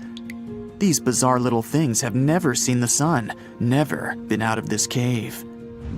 The spiders, scorpions, and leeches get hungry, right? They feed on smaller creatures, snails and worms. But what do the smallest creatures eat? Just then, you notice something very strange on the surface of the water. There's a gross white substance that looks like foam. You touch it carefully. It's like wet toilet paper, and it tears as soon as you touch it. But it's not foam or paper. It's billions of living organisms, bacteria, called autotrophs. These bacteria make food from carbon dioxide, but they don't make it from the air like plants or trees. They use water. It's called chemosynthesis. These tiny bacteria excrete their unused food, and bigger ones come along and eat it. Then the tiny snails and worms eat the big bacteria. A whole wacky, unique food cycle deep underground in a random cave in Romania. That's why you need that protective suit and mask. It's not just for your comfort and safety. Without the suit, you might accidentally leave behind some human bacteria from your skin or something. It could ruin the delicate balance of life in this underwater world. The underwater cave is too small and dangerous for expensive scientific equipment, so you grab a couple of samples of water, land, and air and get out of there as fast as possible. The cave hasn't been fully explored yet. The Romanian authorities don't allow just anyone to scuba dive on down there. Let's see in a few years. Who knows what else they'll find? You're back at your fancy lab, and you start to understand why that cave is such a big deal. The conditions in Mobile are almost the same as in the first years of Earth's existence. Back then, our world was shielded from the sun by a dense atmosphere. It's actually possible that the microbes found in the cave are the same ones that were around way back when life began. These bacteria could turn out to be incredibly useful. They oxidize the dangerous gases, methane, and carbon dioxide. Basically, they make them harmless. Thanks, little guys. Mobile Cave isn't the only extreme place on Earth where life still finds a way to survive and thrive. Picture the Eiffel Tower in Paris. Now imagine 10 of them on top of each other. Now imagine drilling down that deep. Got it? Life still goes on, even this far down. There's almost no oxygen there. The pressure is insanely high, and it's hotter than the hottest desert. Welcome to the nematode empire. Nematodes are worms, and these wiggly dudes are tough as nails. When there's no air, no food, or it's just too hot, they transform. It's called the Dower stage. It's a state of stasis, of deep hibernation. The worm's metabolism slows way down. It's like they go to sleep for a long time and only wake up when there's enough air or food around, or when it gets cool enough. And you don't have to dig that deep to find these creatures. Nematodes are found all over the world. They live in hot springs, in deserts, high up in the mountains, in the harsh cold of Antarctica, inside animals, and even inside the human body. You don't have to travel to Mars to find out of this world scenery. There are places on Earth that look unreal. The Danakil Depression in Ethiopia is one of the hottest, driest, and most inaccessible places anywhere on Earth. It's a large desert that gets almost no rain, but there's still plenty of liquid around. It sits on 2 active volcanoes, so liquid hot magma often flows up from under the Earth's crust. There are also colorful lakes full of acidic water. The salt from the lakes reacts with volcanic minerals, making bizarre figures that look like the backdrop of a sci-fi movie. Toxic gases and chlorine vapors rise up from the lakes, making it one of the most dangerous places on Earth. You need a gas mask to survive, but life always finds a way. There are living things here, even in a lake so hot that the acidic water actually boils. Microbes live happily in the lakes and surrounding rocks. If something can survive here, who knows? You can find another tough survivor in the Lut Desert in Iran. They've just discovered a new and special kind of crustacean there. These creatures live in small lakes that appear from time to time thanks to desert rains. This species can survive for decades in dry sediments, just waiting for a tiny bit of water. So these are all very small life forms, but are you in the mood for some monsters? Scientists have just discovered them swimming in the waters off Antarctica. Massive sea spiders, huge starfish, transparent shrimp-like things. In 1 month, researchers found about 30,000 sea creatures, many of them never seen before. Who knows what else is down there? Look at those lush coniferous forests and tundra. What a wonderland. You may have mistakenly thought it's Canada, but it's not. It's Antarctica, about 34 million years ago. So what makes Antarctica this frigid today? It turns out a mix of dropping carbon dioxide levels and some tectonic shuffle played a huge role in transforming this ice-free paradise into the frozen continent we know now. About 50 million years ago, CO2 concentrations were sky high, strutting around at around 1,000 to 2,000 parts per million. But as those levels tumbled down, global temps started to drop, paving the way for the mighty ice sheets that later took over Antarctica. While the CO2 dive was happening, tectonic activity was also working its magic. The big split between South America and Antarctica opened up the Drake Passage, which created the Antarctic Circumpolar Current. This powerful current acted like a bouncer, keeping warm air and ocean currents from crashing the Antarctic party, and helping keep things rather frosty. If you mix up Australia and Antarctica, you're not that wrong. These two continents used to be one. If you mix up Austria and Australia, it's much worse. By the way, don't fall for the internet myths and memes. There's no help desk in Austria specifically for people who intended to fly to Australia. Now, look at this magnificent Australian pink beach. It's precious, and not in a figurative sense. Those mysterious pinkish sands are actually garnet, and it's widely used in jewelry. Geologists studied those sands and came to the conclusion that the garnet contained there is older than local mountains. That doesn't make sense, right? In fact, it does. You see, Australia didn't used to be this very detached continent as it is now.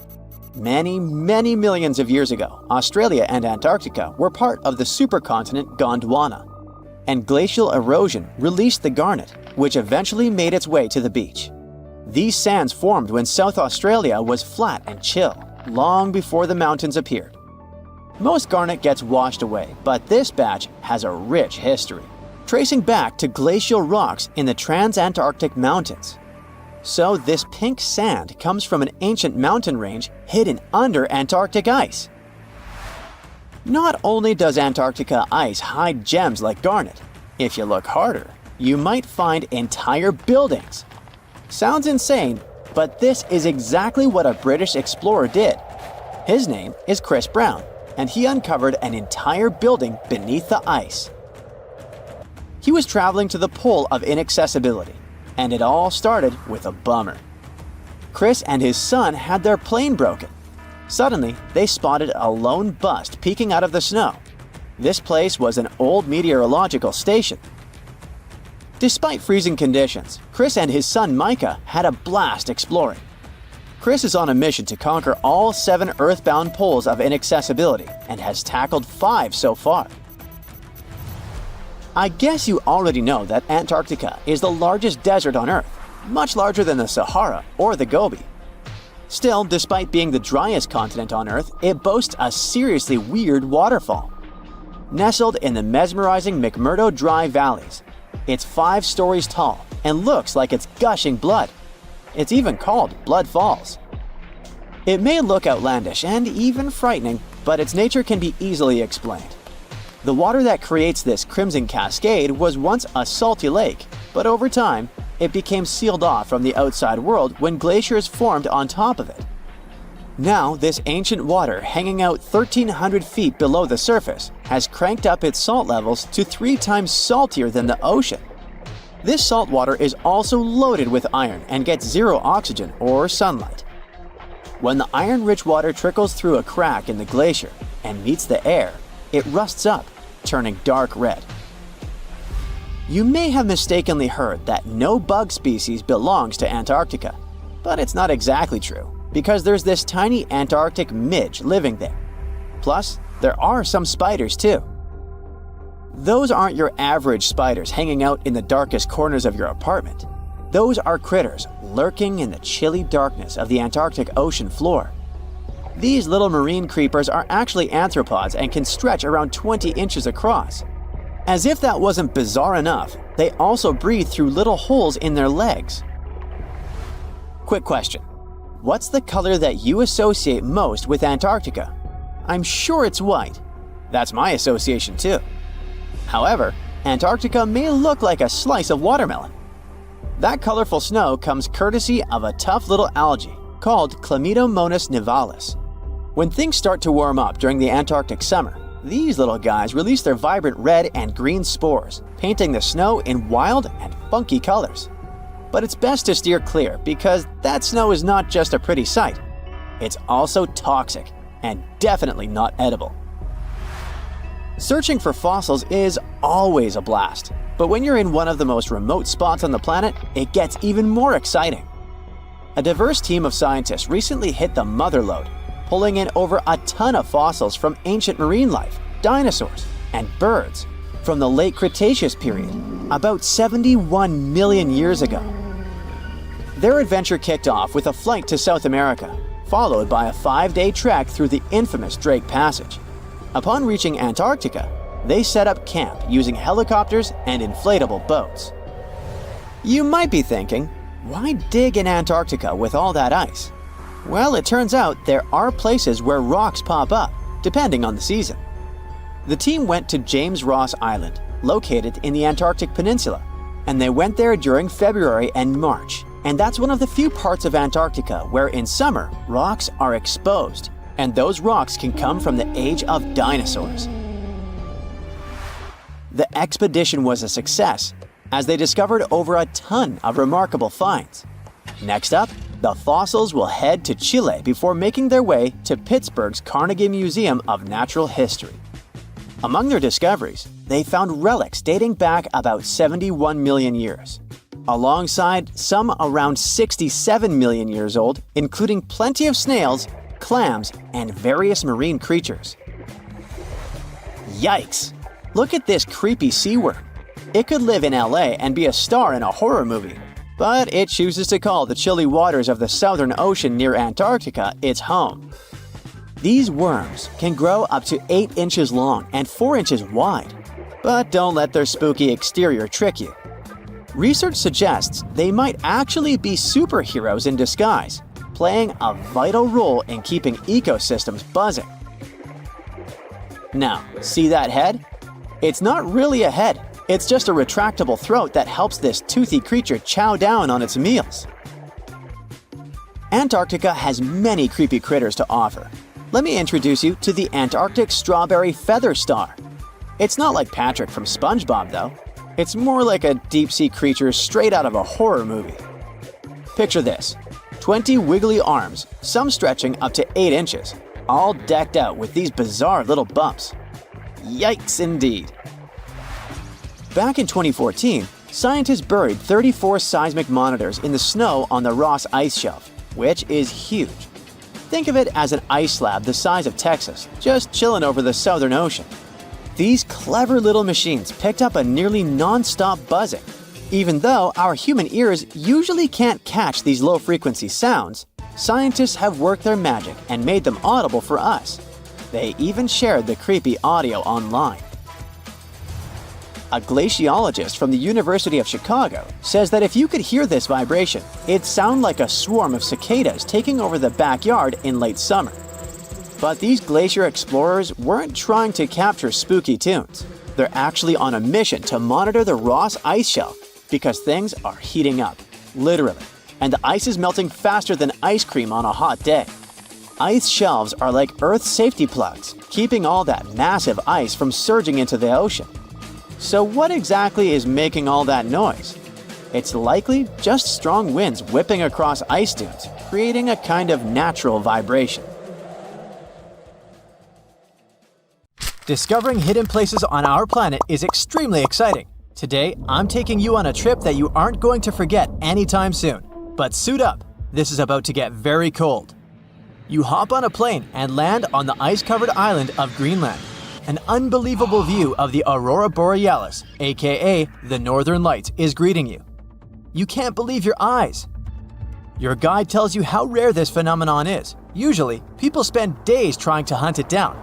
You feel lucky and take your time to appreciate these beautiful dancing greenish lights. You're glad you brought your camera along, aren't you? Between clicks, you learn that the Aurora Borealis is the result of some rather rough events. This spectacular light show occurs when energy particles from the sun slam into Earth's upper atmosphere. On day 2, you continue to explore the place by air. This may not come as a surprise, but Greenland is one of the world's largest islands. This time, on board a helicopter, you can see the infinite icy landscape. In case you're curious, you're now flying over 656,000 square miles of thick ice. Oh, what's that down there? It looks like a family of polar bears. You don't want to get too close, of course. The conditions in Greenland might be too tough for people to live there, but some animal species do very well in this land of ice. Those are reindeer, wolves, and Arctic foxes. On your way to Greenland, you probably made a pit stop in Copenhagen. Denmark is one of the few countries that have commercial flights to Greenland. You didn't know this before, but you find out that the island is actually part of the Kingdom of Denmark. On a map, it's right between the Arctic and Atlantic Oceans. You're lucky to have a local pilot that tells you about the secrets hidden in this scenery. Under this 2-mile thick white surface, there's an entirely different world. A world filled with canyons, meteor-carved craters, and millennia-old plant fossils. You are beyond excited to go visit one of these spots, but of course, you'll have to use your imagination, as all of it is hidden under ice. Believe it or not, nearly 80% of the island's surface is covered with it. The first stop on your tour is Greenland's Grand Canyon. You land not far from it, somewhere in the northern part of the island. You may know that canyons are deep, narrow valleys with steep sides, but I bet you didn't know that the word canyon actually comes from the Spanish word cañón, which means tube or pipe. Now, this Grand Canyon has some similarities with the one in the US. First of all, in size. It's at least 460 miles long and up to 2,600 feet deep in some places. There's a true subglacial valley down there, and if you're wondering how this happened, well, the canyon had probably been formed by a river that had been flowing through Greenland before the ice took over. Oh yeah, Greenland hasn't always been covered with ice. It was once green, no pun intended. Many other icy places on Earth, such as Antarctica, were once covered in greenery. Scientists have figured out that in the past, Greenland was mostly ice-free. With the help of airborne radar, they made amazing discoveries. By the way, ice is invisible to radar technology. If you have trouble believing it, try putting an ice cube inside your microwave. It won't melt or heat up. A recent discovery of fossilized plants allowed researchers to estimate that Greenland used to be much warmer than they could imagine. 2021 research conducted by the University of Vermont found fossils of twigs and leaves, which left researchers very confused. They expected to discover sand and rocks in the deepest layer of ice, but instead, they found some clear proof of rich flora. Judging by what you've seen of the landscape, it's hard to believe that forests were once growing here. Today, you'll find some tundra vegetation on the coastal part of the island, and that's pretty much it. But according to the genetic material found in these fossilized plants, researchers believe the island used to be much greener. It's very likely that there were insect-filled forests with butterflies and beetles flying around, and the average temperature on the island varied from 50 degrees Fahrenheit in the summer to 1 degrees Fahrenheit in the winter. NASA's Operation Ice Bridge has flown over Greenland more than 100 times. This has allowed researchers to create 3D maps of the island and figure out the age of each layer of ice in Greenland's ice sheet. Ice sheets can help answer many scientific questions as they form over the span of thousands of years. They're layers of snow on top of more snow. The snow gets compacted into ice, which in turn creates what we call an ice sheet. Remember those fossils we were talking about? They're believed to be from the Eemian period, which was 130,000 to 115,000 years ago. According to the groundbreaking 3D footage from NASA, we can see 3 distinct climate periods within the ice sheet. The uppermost layer is quite flat and uniform. If you decided to dig deeper, you'd find the layer formed during the last ice age. It's more complex and rugged. The ice there is darker than what you see on the surface. If you let your mind wander, you can picture what this part of the world looked like when mammoths were roaming around. If you kept digging, you'd eventually find leftover ice from the Eemian period I've told you about. Now, canyons aren't the only unusual thing found under ice.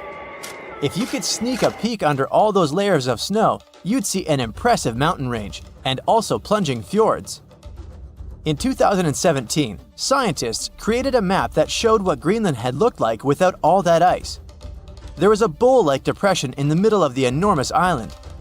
This depression was most likely an ancient lake. Around it, there was a circle of coastal mountain ranges. This scenery probably resembled the landscapes of modern Patagonia. Big mountains with snowy tops surrounding crystalline lakes. This ancient lake in Greenland is a wonder on its own. Imagine a pit the size of Rhode Island and Delaware put together. The lake is believed to have covered over 2,700 square miles, and back in the day, it was fed by at least 18 different streams. These crystalline blue waters were surely very inviting, and freezing of course.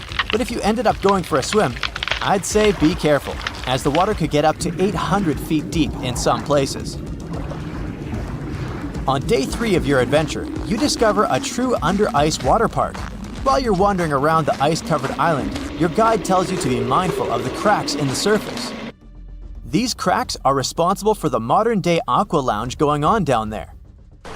Meltwater and rainwater flow down the cracks in the ice all the way down to the riverbeds. This forms a landscape of jewel-like lakes and streams filled with crystalline water. Researchers estimate that about 60 small under-ice lakes exist there. And yes, they're actual lakes. Perhaps one of the most impressive hidden features on this island is a meteor crater. Under the Hiawatha Glacier, you can find a 19-mile-wide impact crater, big enough to swallow the city of Washington. Apparently, a mile-wide iron asteroid struck Earth's atmosphere within the past 100,000 years and chose Greenland as its landing point. If anyone had been around to see it, they'd have witnessed a real show, a white glowing fireball cutting through the sky. Scientists speculate that if it had landed on an ice sheet, it certainly vaporized both water and stone. Someone standing hundreds of miles from the impact site would have heard a deafening thunderclap and experienced hurricane-force winds. But it actually makes sense. The approximate speed of meteors entering Earth's atmosphere is 45,000 miles per hour. For comparison, that is 2.5 times the speed of a spaceship. It's bound to make some noise and leave a huge crater in the ground. The Javari Valley in Brazil is an untouched jungled area of 33,000 square miles, slightly larger than Austria. This place is protected to stop outsiders from entering. This isolated area is home to one of Brazil's largest indigenous territories. Here, uncontacted tribes with no understanding of the outside world can live peacefully in the jungle. Observation is only made by officials from the air. It provides a small glimpse and a better understanding of how early hunter-gatherer societies once lived.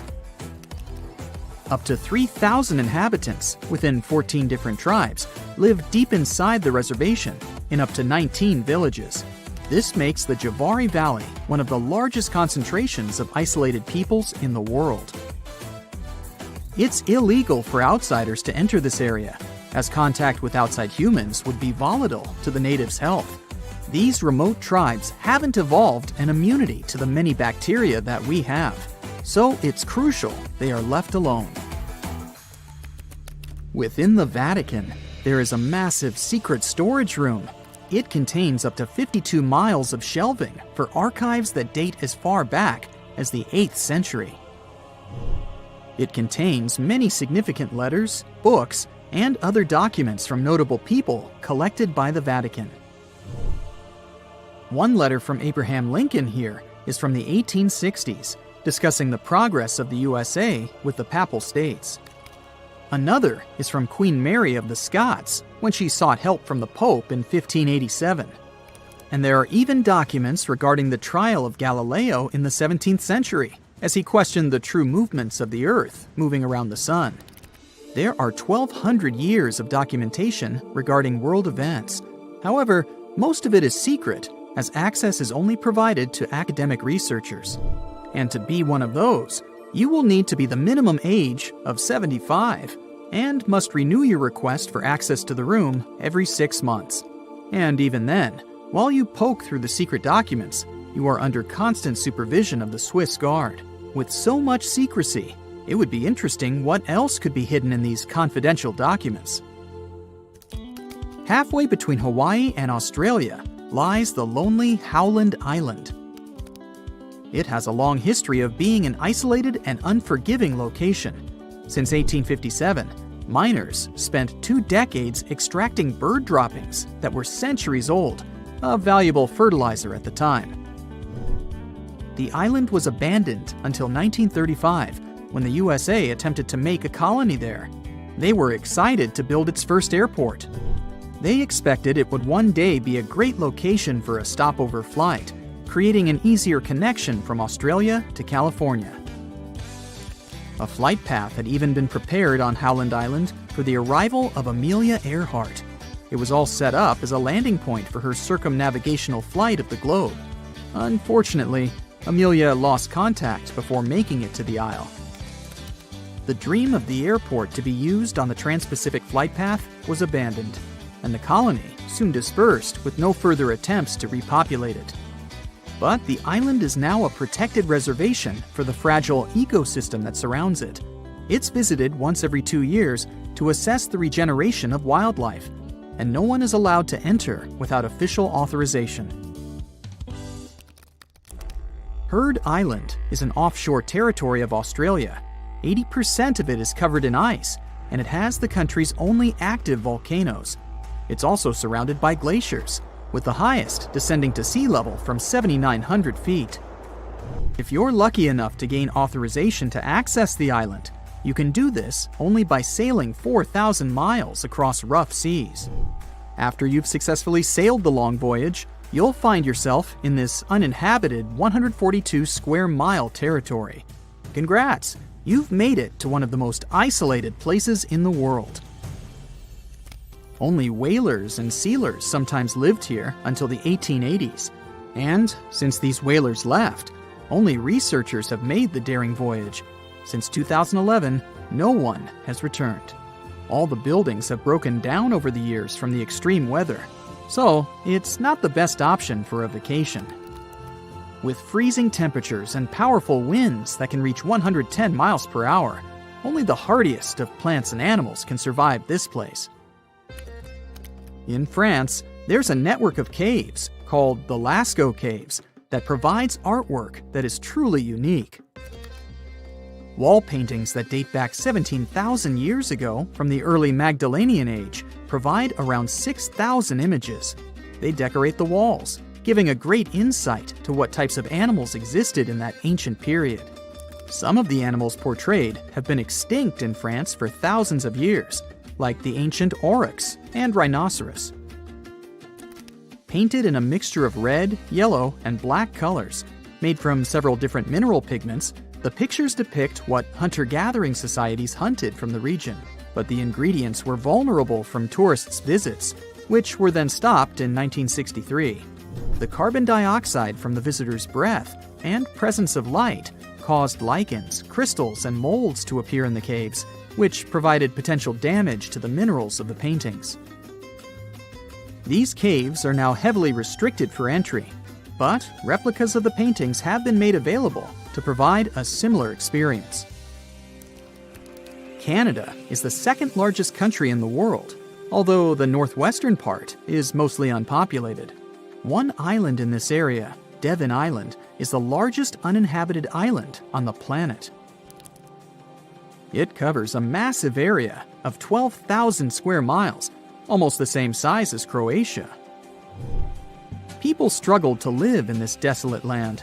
The Inuits tried for a while, but even they decided to give up on this unforgiving land in the 1930s.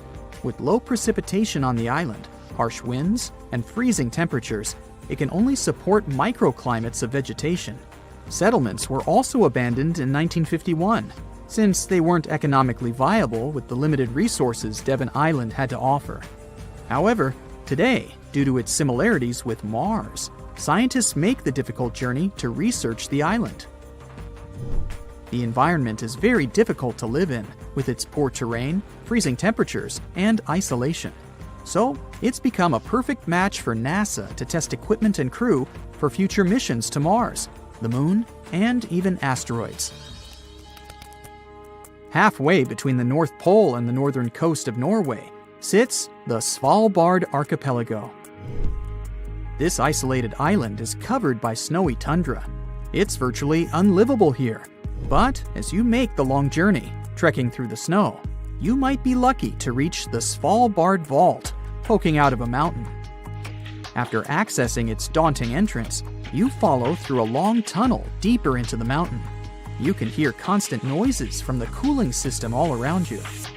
This is to make sure the temperature is at a cool negative 0.4 degrees Fahrenheit, perfect for the contents it's preserving.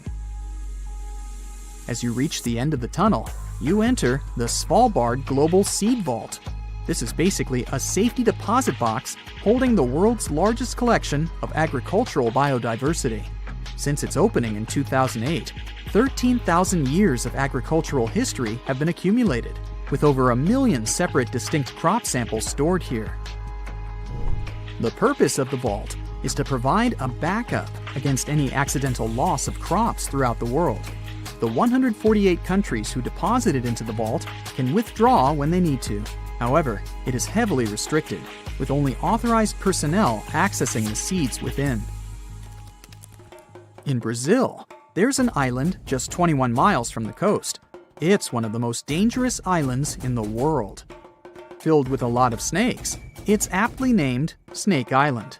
Golden lancehead snakes became marooned on this island when it separated from the mainland during the last ice age.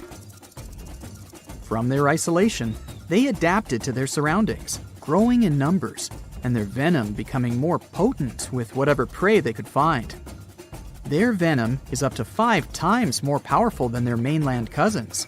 And with the island the size of only 43 hectares, it's home to 4,000 venomous snakes.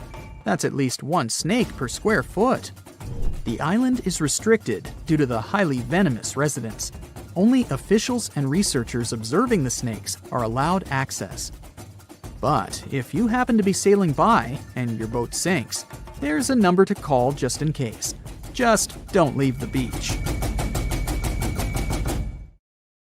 So, there's a mysterious doorway in the middle of Antarctica.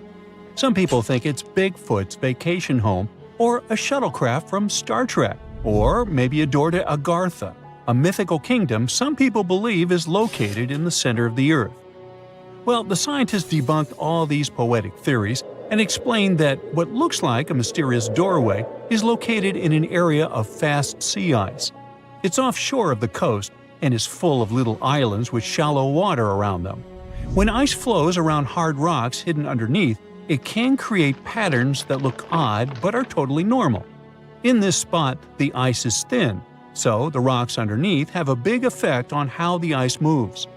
The cold winds in Antarctica also shape the ice and snow and make it look like they're lines and shapes.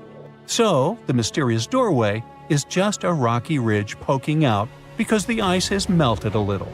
The top of the doorway is the tip of the rock, and the sides are snowy trails left by strong winds blowing in the same direction. It's essentially an iceberg that got stranded and is melting in one place. One YouTuber found another out-of-place mysterious object more than 150 miles off the shore of Antarctica, a 400-foot-long ice ship. The internet went wild with theories like that the ship must have ended up there right from the Bermuda Triangle. But there was no scientific proof that it was a ship and not just a large chunk of ice. And once some other internet users revisited the place, they noticed the ice melted in the summer and the hypothetical ship was gone. Another mysterious Google Maps find in Antarctica was a pyramid.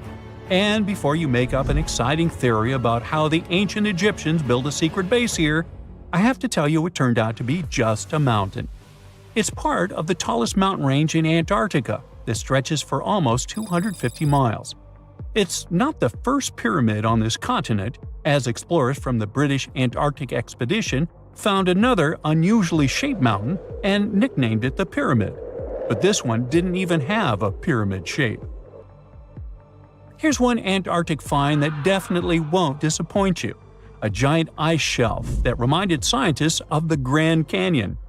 A special submarine robot named RAN covered over 600 miles under the thick ice and brought back some amazing footage of icy mountains, valleys, flat plateaus, and swirly patterns made entirely of ice. One of the strangest things Rand found was giant bowl-shaped holes, or scoops, in the ice. Sadly, scientists lost track of the robot. They think that curious Wendell seals may have accidentally bumped into Rand and caused it to get stuck. To save energy, Rand probably shut itself down, and the scientists couldn't find it again. But the team is hoping to build a new robot and continue exploring this icy canyon to see how the patterns under the ice might change over the years. Another huge Antarctic canyon was found thanks to bad weather. A team of sound experts had to pause their work at the Casey Research Station in a storm. Instead of waiting around, they decided to use the unexpected free time to map the seafloor near Adams Glacier.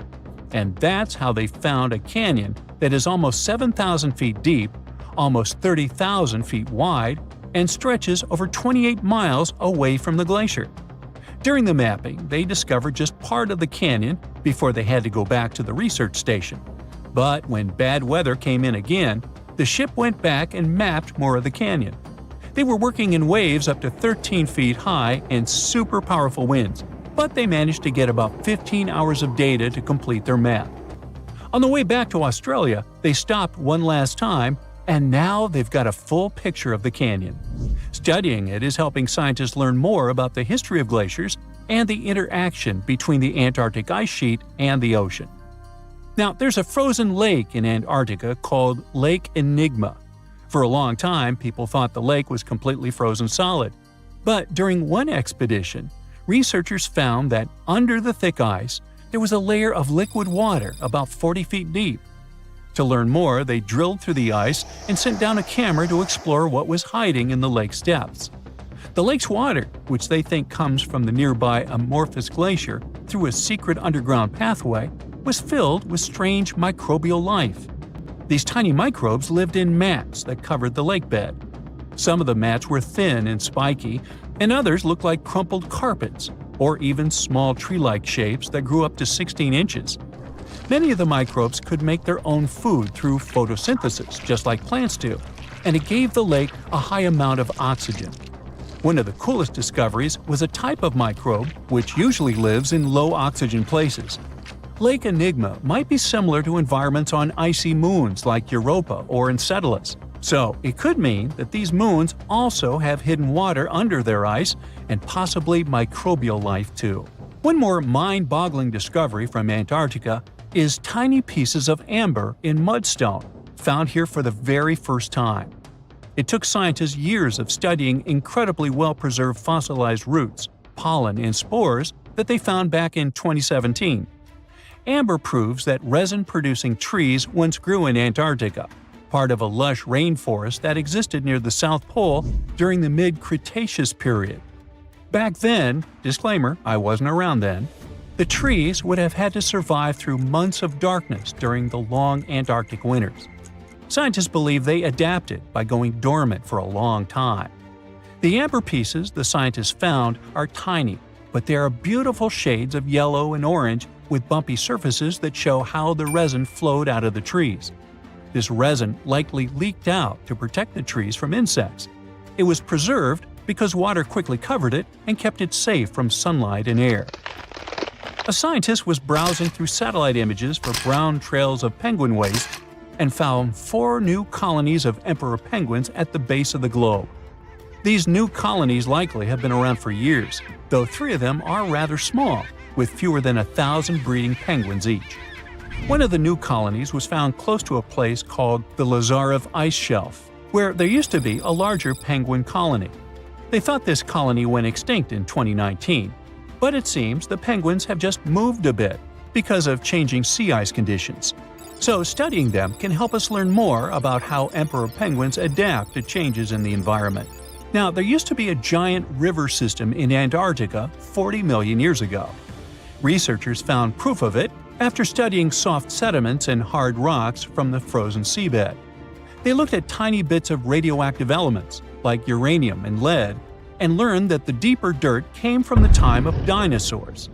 The dirt closer to the surface was younger and had an interesting pattern like the kind you see in river deltas today, such as in the Mississippi River or Rio Grande. Scientists found tiny signs of life in the sand. The river that once flowed here started in the Trans-Antarctic Mountains and traveled 930 miles before it reached the sea. Researchers kept studying newer layers of dirt from about 20 million years ago. They hope this will help them predict what the Earth's weather patterns might be like in the future. Consider Lake Enigma. What a fitting name! It's already strange enough because it's not even supposed to exist. But now, we stumbled upon actual life deep beneath it. And this just might help NASA in their search for life in outer space. The lake lies deep in the icy heart of Antarctica, so it's not really a water pool like we're used to, more like a lake-like block of ice, or so we thought.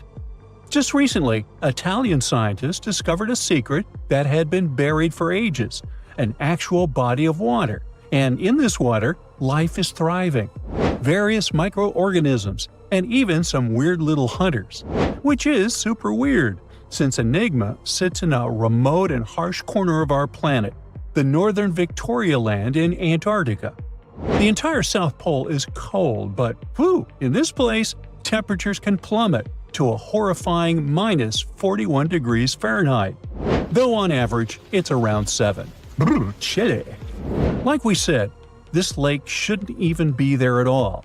Antarctica is technically the largest desert on Earth, even though it's covered in snow, because it's super dry. There are 0 rains, truly little snowfall, and the sun barely evaporates anything.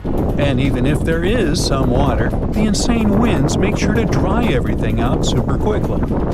Putting on our thinking caps, this lake should lose an unimaginable 7 million cubic feet of water every year. Yet, the water remains. Why? No one knows. Scientists say there could be something deep underground that refills it constantly. They just have no idea what that might be. Maybe deep underground rivers, melting ice, or something else entirely. But hence the name, the Enigma Lake.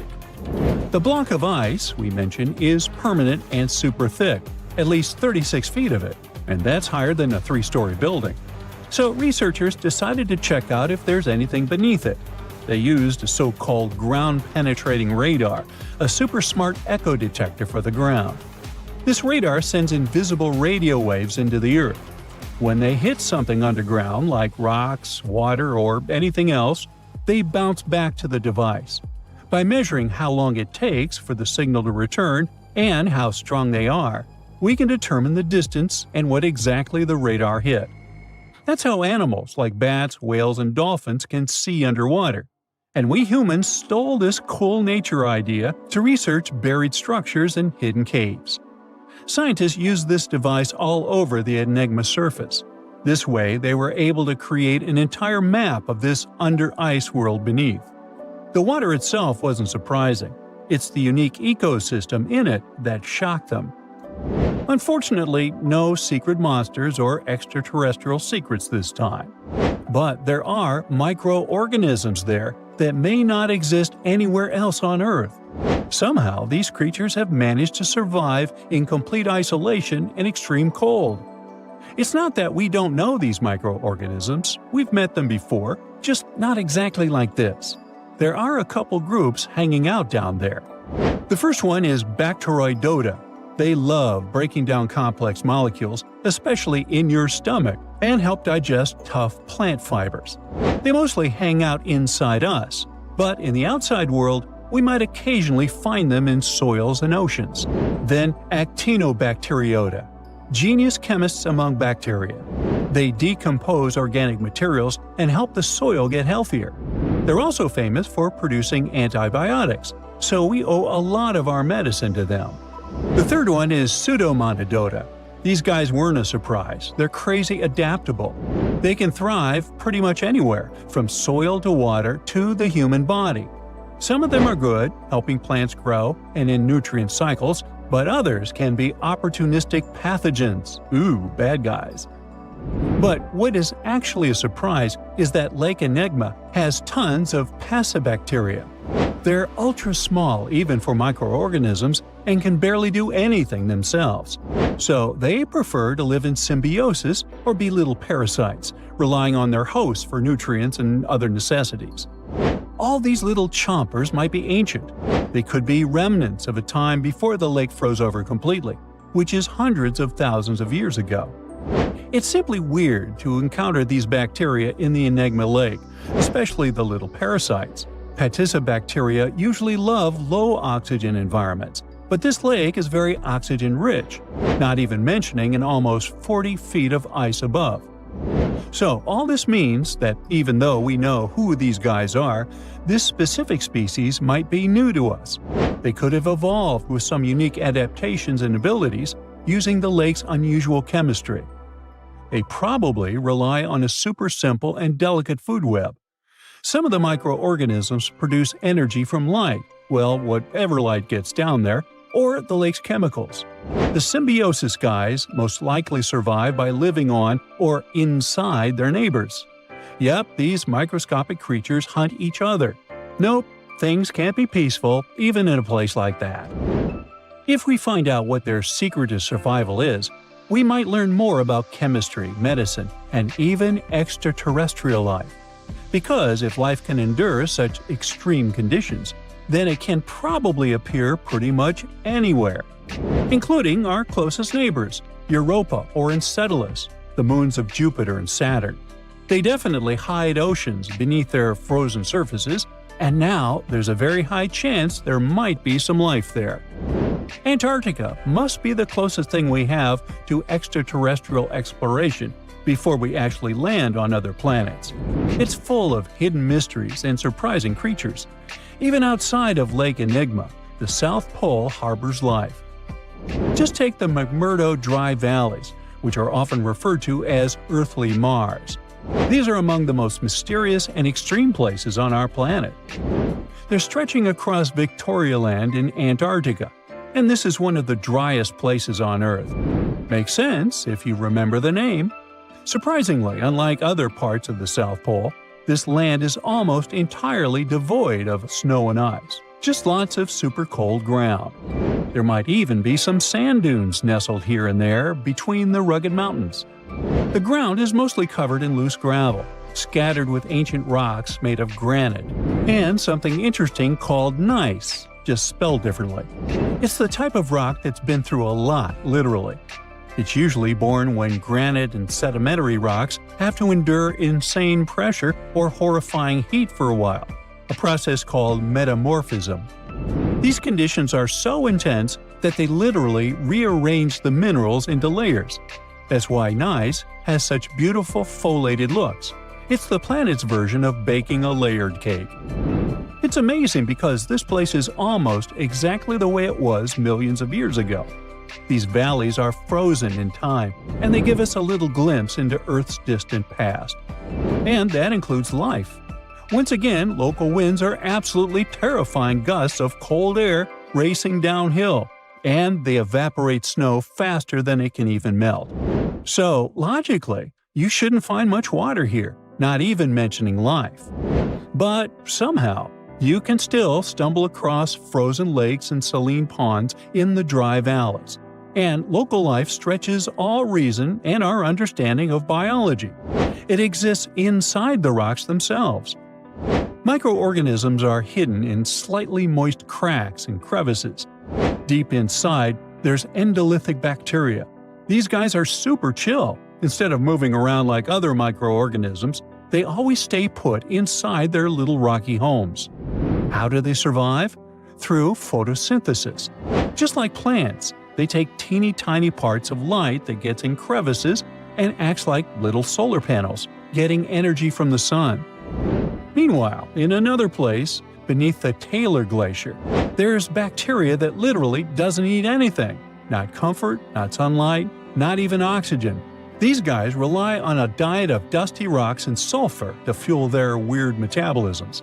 By breaking down sulfur and iron, they get energy to sustain themselves.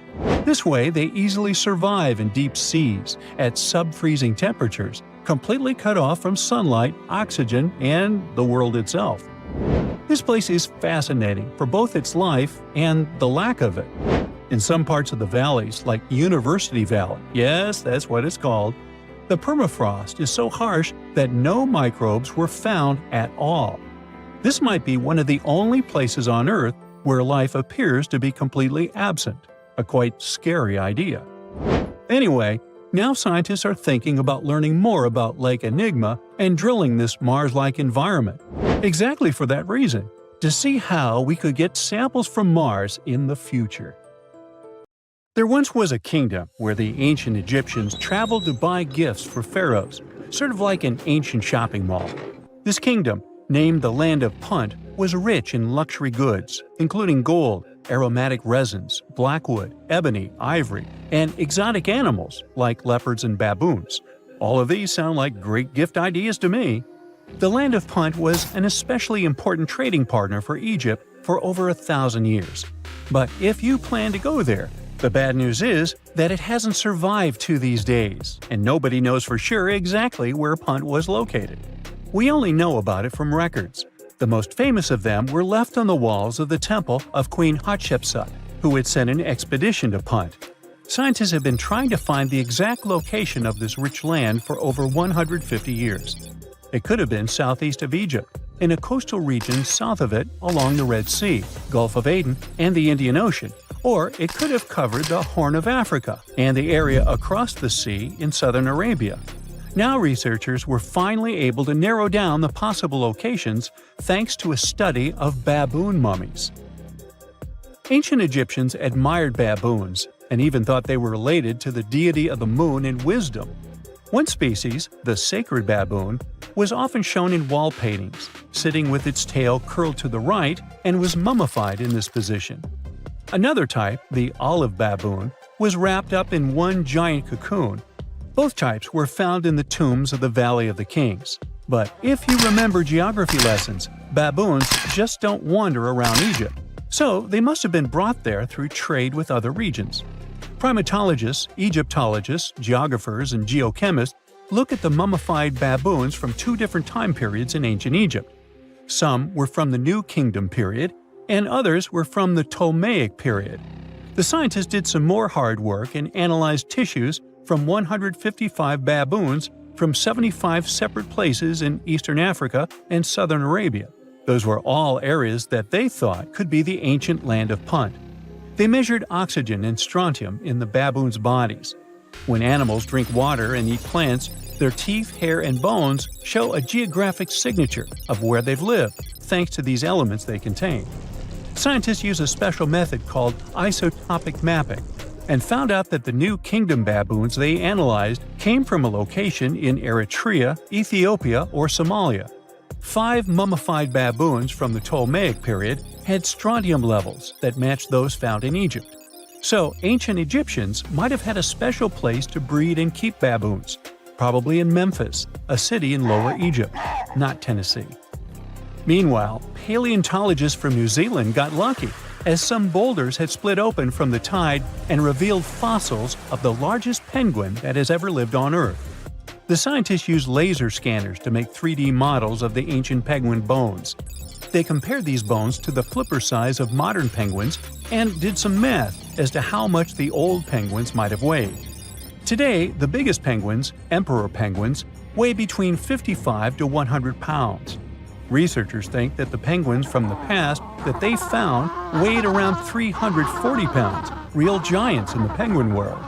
These huge flightless birds lived in the oceans around New Zealand more than 50 million years ago, after the dinosaurs went extinct. They totally took advantage of their big bodies to stay warm in the cold water. They might have even traveled the world thanks to it. And they'd scare off any predators, but they didn't have any. The asteroid that took down the dinosaurs also got rid of most big marine reptiles, and the ancestors of seals and whales were still living on land. Back in 1992, 4 farmers in China were draining water from their ponds and accidentally bumped into a ship full of gold and ancient statues worth millions. Just kidding, they actually found the Longgu Caves. Those are 24 big caves created by people a long, long time ago. Even though they are so large and well-made, No one knows who built them, why they were built, or how they were built. Experts think the caves are at least 2,000 years old, but they don't understand why these caves aren't mentioned in any historical records. All of the Longyou caverns look the same and aren't connected to each other. Each cave has one entrance connected to a vertical shaft with a carved staircase. Rain and water from the surface can flow into the caves through these stairs. To manage this water, the caves have special grooves, channels, and a system to catch the water at the bottom. So it looks like the ancient builders were real pros when it came to drainage and water management. Maybe my town could learn a lesson from them, as it turns into Venice after every heavy shower. Anyway, the caverns were built below a hill, named after a bird that is one of the most respected creatures in Chinese mythology and culture. It symbolizes all the best things, like high virtue, grace, and the union of yin and yang.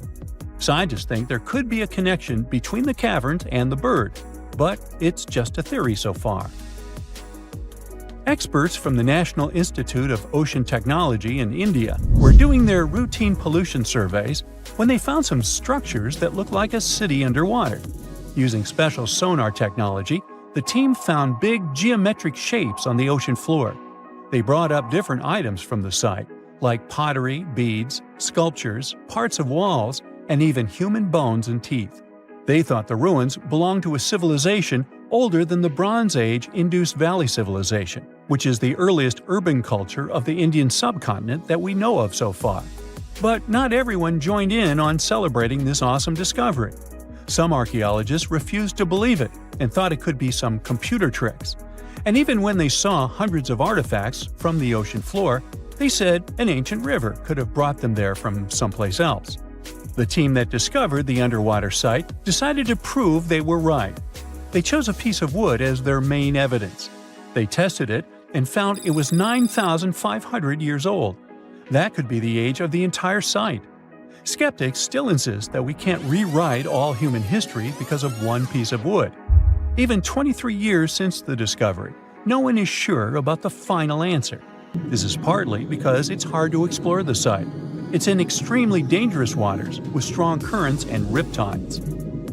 During the cool Antarctica's summer, from late November through January, geologists from the University of Wisconsin-Milwaukee climbed the frozen slopes of the McIntyre Promontory in the Trans-Antarctic Mountains. High above the ice fields, they looked through the mountain's gray rocks for fossils from when the continent had green forests.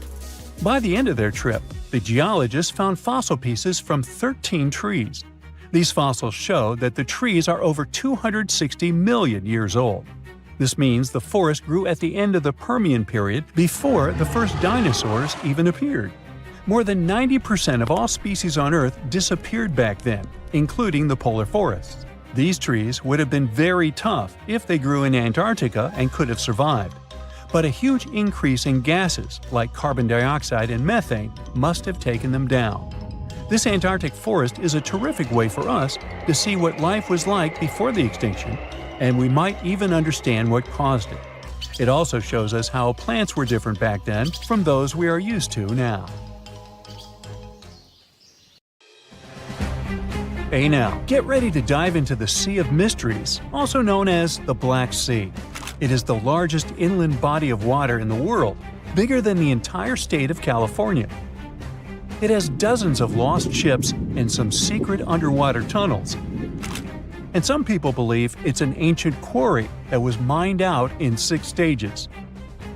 The Black Sea has distinct vertical layers that don't mix, with higher and lower salinity. The salty water comes from the Mediterranean, and fresh water comes from rivers. 10 of the largest rivers in Europe flow into the Black Sea. It receives more fresh water from the rivers and rainfall than it loses from evaporation. The extra water flows through the Bosphorus into the Marmara Sea. There are 2 flows going through the straits. The upper flow leaves the Black Sea and takes surface water out of it. The bottom flow carries salt water from the Mediterranean to the Black Sea.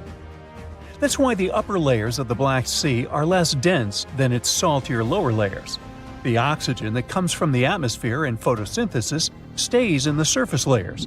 Everything deeper than about 300 feet in the middle and up to 500 feet near the edge is not fit for life. Only certain bacteria can survive in these conditions. Although there's no air deep down in the Black Sea, the upper layer is home to around 750 species of phytoplankton. Eggs and larvae of fish and invertebrates chill in coastal regions. There are also 180 fish species in the Black Sea, and some of them are valuable, such as horse mackerel, spiny dogfish, and sprat. The water level in the Black Sea is always the same because there are no high or low tides, so the sea is always calm, quiet, and serene on the surface. But it has one surprise feature: an underwater river. It's a current of salty water flowing through the Bosphorus Strait and along the seabed. This amazing discovery was made by scientists from the University of Leeds and was announced in 2010. It's the first undersea river of its kind ever found.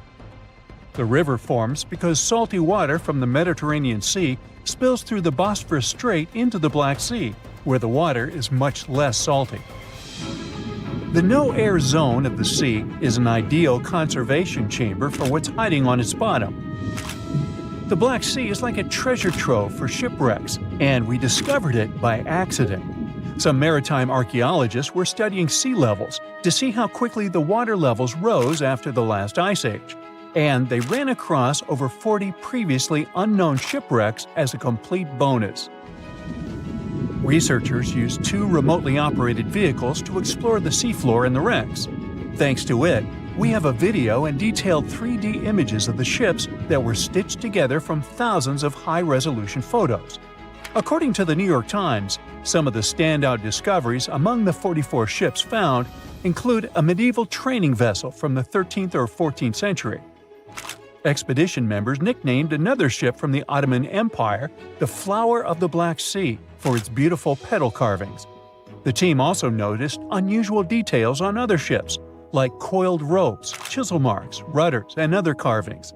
So far, they haven't announced any plans to excavate the shipwrecks, but the ships might be filled with historical treasures like books, parchments, and documents. It's worth a try to rescue them. The most extraordinary discovery in the Black Sea is what archaeologists believe to be the world's oldest intact shipwreck. It has been lying undisturbed for over 2,400 years. This ancient Greek vessel, 75 feet long, was found with its mast, rudders, and rowing benches all still in place, over a mile beneath the surface.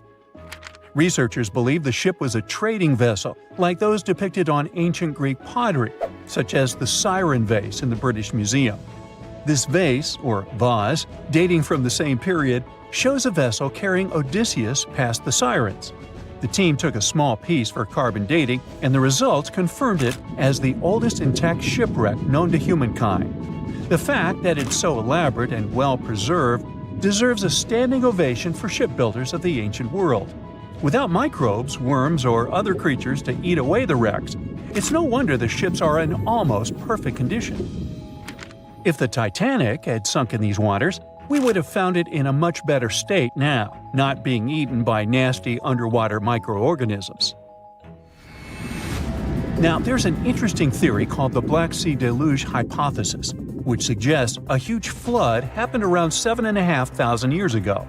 2 geologists in the 1990s suggested that at the end of the last ice age, when the Earth's climate was heating up, ice sheets were melting and sea levels were rising. The Black Sea was a much smaller freshwater lake. It was separated from the Mediterranean Sea by a natural dam at the Bosphorus Strait. As global sea levels rose, the Mediterranean overflowed into the Black Sea basin. They suggest the sea level rose by 6 inches every day, flooded coastal settlements, and changed the environment for good. Samples from the Black Sea floor show a sudden shift from freshwater to marine species around that time, which means there was a rapid influx of salt water. Underwater surveys have also found what look like the old shorelines and human-made structures. So, people were living in areas now submerged by the Black Sea. Plus, the timing of this flood matches up with known patterns of human migration into Europe, Asia, and Africa. They also say this flood could be the terrible flood from the story of Noah's Ark. Critics of the deluge theory say the evidence isn't as straightforward as it seems. Some think the transition from freshwater to saltwater in the Black Sea was more gradual than one sudden flood. They're also debating if people left the settlements before they went underwater or as a result. An old chronicle that's been around for about a century says there were 2 underground tunnels starting in what is now Romania and Bulgaria and stretching all the way under the Black Sea to Turkey. Back in the day, peasants used these tunnels to move their flocks of sheep to the Ottoman Empire and countries on the Asia Minor Peninsula. Who built these tunnels and why they run under the sea is a complete mystery. At some point, the entrances to these tunnels were sealed off for national security and were under tight guard. The security forces knew all about these massive tunnels and kept them off limits. In the 1980s, a group of people working on the Danube-Black Sea Canal accidentally found another entrance to these mysterious tunnels. This one was in a cemetery in a town of Romania. Canal workers used it to regularly cross over into Bulgaria. One more cool thing about these 2 tunnels is that some people think they were built thousands of years ago. If you ever try to dig a tunnel under the sea, you'll know how tricky it is even now with all the tech we have. So if the tunnels are really that old, whoever built them was super advanced for their time. Now, there's an urban legend that says that the Black Sea has its own version of the Bermuda Triangle. Fishers describe some wild whirlpool that appears out of nowhere and drags entire flocks of birds, ships, and even small islands under the sea.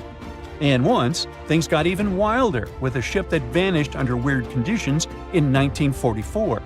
It was during daylight, and some black fog with green flashing sparkles suddenly surrounded the vessel. No one has ever seen it since, and no one knows for sure if the story is true. But it sure adds a spooky touch to the mysteries of the Black Sea. It was the beginning of the 20th century, and 2 rivals, Robert Scott and Roald Amundsen, set on their expeditions to become the first people in history to reach the South Pole. The race wasn't easy, and it ended tragically for Scott. Amundsen has won and set his tent on the pole before his rivals. A member of Scott's expedition known as Terra Nova, British geologist Thomas Griffith Taylor, not only survived the harsh conditions but also made an unexpected discovery. He found a waterfall of what appeared to be blood at the rocky base of the glacier, which now has his name, in 1911. It took scientists more than a century to figure out what is behind the eerie coloring. A team of American scientists journeyed to Taylor Glacier with powerful electron microscopes to analyze its contents. Previous studies had scratched the surface of the Crimson Enigma, but no one had previously done a full-scale analysis of its mineralogical makeup. These researchers unleashed a whole arsenal of analytical equipment and spotted little iron-rich nanospheres. These teeny-tiny particles, 1/100th the size of human red blood cells, originate from ancient microbes. They flourish abundantly in the meltwaters of Taylor Glacier. These nanospheres are jam-packed with iron, silicon, calcium, aluminum, and sodium, forming a unique composition that paints the subglacial water a vivid shade of red. These nanospheres don't have the usual crystalline structure found in minerals, which is why previous detection methods failed to spot them. Taylor Glacier's icy depths harbor an ancient microbial community that has thrived in isolation for thousands or possibly even millions of years. This discovery could help us in the search for life outside of Earth. Dr. Ken Levy, a research scientist at Johns Hopkins University, has some impressive expertise in planetary materials and the analysis of Martian samples. He decided to find out what would happen if a Mars rover landed in Antarctica. Could it figure out what makes bloodfalls so mesmerizingly red? So, researchers treated bloodfalls as a simulated Martian landing site. They used techniques inspired by the rovers exploring the red planet. The samples they collected were sent to Johns Hopkins processing facilities. There, Livy unleashed the power of transmission electron microscopy and revealed the enigmatic nanospheres. He made the conclusion that our current methods of analyzing other planets' surfaces with rovers fall short. They can't unravel the true nature of environmental materials, especially on chilly planets like Mars. These materials might be super tiny and non-crystalline, throwing off our detection methods. To truly grasp the essence of rocky planets, we'll need transmission electron microscopes. Strapping one onto a Mars rover isn't feasible yet, but it could mean a start of a new era in space exploration.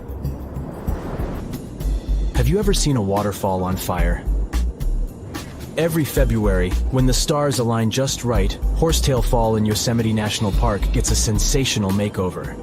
As the sun sets, its rays hit the waterfall at the perfect angle, transforming it into a blazing display of vibrant orange and red hues. We don't know exactly who and when discovered this natural miracle. The original valley dwellers may have known about it, but they kept it to themselves. It wasn't until 1973 that photographer Galen Rowell captured the first known photo of the waterfall, bringing it into the limelight. Since then, the firefall has become a global sensation, spreading like wildfire on social media and drawing crowds from far and wide. This magnificent cascade draws hundreds of spectators every year, but they can only see the show under certain conditions. First things first, Horsetail Fall needs a flowing stream. If there's not enough snowpack in February, the waterfall won't have enough water to create the magic. The temperatures must be warm enough to melt the snowpack during the day. If it's too chilly, the snow will stay frozen, and the fiery spectacle won't ignite. Second, we need a clear western sky at sunset. Those sunbeams need a straight path to hit Horsetail Fall and make it come alive. And since the weather in Yosemite is ever-changing, clouds can magically clear up just in time for the show. If all the conditions are just right, you'll witness the Yosemite Firefall in all its glory for about 10 minutes. The mystery of the sailing stones in California's Death Valley National Park has puzzled scientists for years. Heavy stones seem to have a mind of their own and move across Racetrack Playa, a dried-up lake bed. They leave behind a trail on the cracked mud. There were all kinds of theories to explain this phenomenon, from magnetic fields or dust devils, which are strong whirlwinds, to mischievous pranksters. No one has actually witnessed these rocks in action, which only added to the mystery. In 2006, a NASA scientist named Ralph Lorenz entered the scene. He was studying weather conditions on other planets, but he couldn't resist the allure of Death Valley and those elusive sailing stones. He had an eureka moment while tinkering at his kitchen table with a Tupperware container. Lorenz filled the container with water, leaving a small rock poking out, and chucked it in the freezer. Then he placed this icy construction in a big tray of water with sand at the bottom and gently blew on it. The rock began to glide across the water, leaving a trail in the sand. Lorenz had been studying how ice can make big rocks float and move along tidal beaches in the Arctic Sea. Applying this knowledge, he and his research team figured out that, under certain winter conditions in Death Valley, enough water and ice could form to make the rocks float across Racetrack Playa in a light breeze. And as they glided, they left their mark in the muddy terrain. The River of Five Colors, Cano Cristales in Colombia, has the unofficial title of the most beautiful river in the world. For most of the year, it looks like any other regular river. The real magic happens between the wet and dry seasons, when the water level is just perfect. This unique river floor is lined with a special plant, and when the conditions are right, it bursts into a dazzling display of colors. Think vibrant reds, stunning yellows, and lush greens, all mingling with the blue water. It's like stepping into a living rainbow with 1,000 shades in between. This phenomenal display only lasts for a few weeks, from September through November. During Colombia's wet season, the river flows too fast and deep, covering up the river floor and denying the plant the sunlight it needs to turn red. And in the dry season, there's simply not enough water to support the vibrant life in the river. So you have to catch it at just the right time. The reason behind Maldivian beaches glowing in the dark at night isn't a mystery, but it doesn't make them any less impressive. It happens thanks to the bioluminescent plankton. These tiny creatures are like little underwater disco balls, emitting a cool blue glow when they are agitated or on the move. Imagine walking along the shoreline and leaving behind glowing footprints. You can even take a night swim amongst these magical plankton. Researchers have discovered that their bioluminescence is actually a clever defense mechanism against predators. When these microorganisms flash their little blue lights, it disorients and surprises their attackers. The plankton produces this light using a chemical called luciferin. These enchanting plankton can appear at any time of the year. The best chances of seeing them in all their glowing glory are from June to December. During this period, there's a higher volume of plankton in the seas of the Maldives, creating the perfect conditions for a luminous show after the sun sets and the night sky takes over. You'll only witness the magic of bioluminescent plankton when tidal currents bring them close to the shore in large numbers. It's hard to predict exactly when this spectacular show will happen, so make sure to do your research and prepare to take photos with a high ISO to capture it, exactly like it looks in travel catalogs.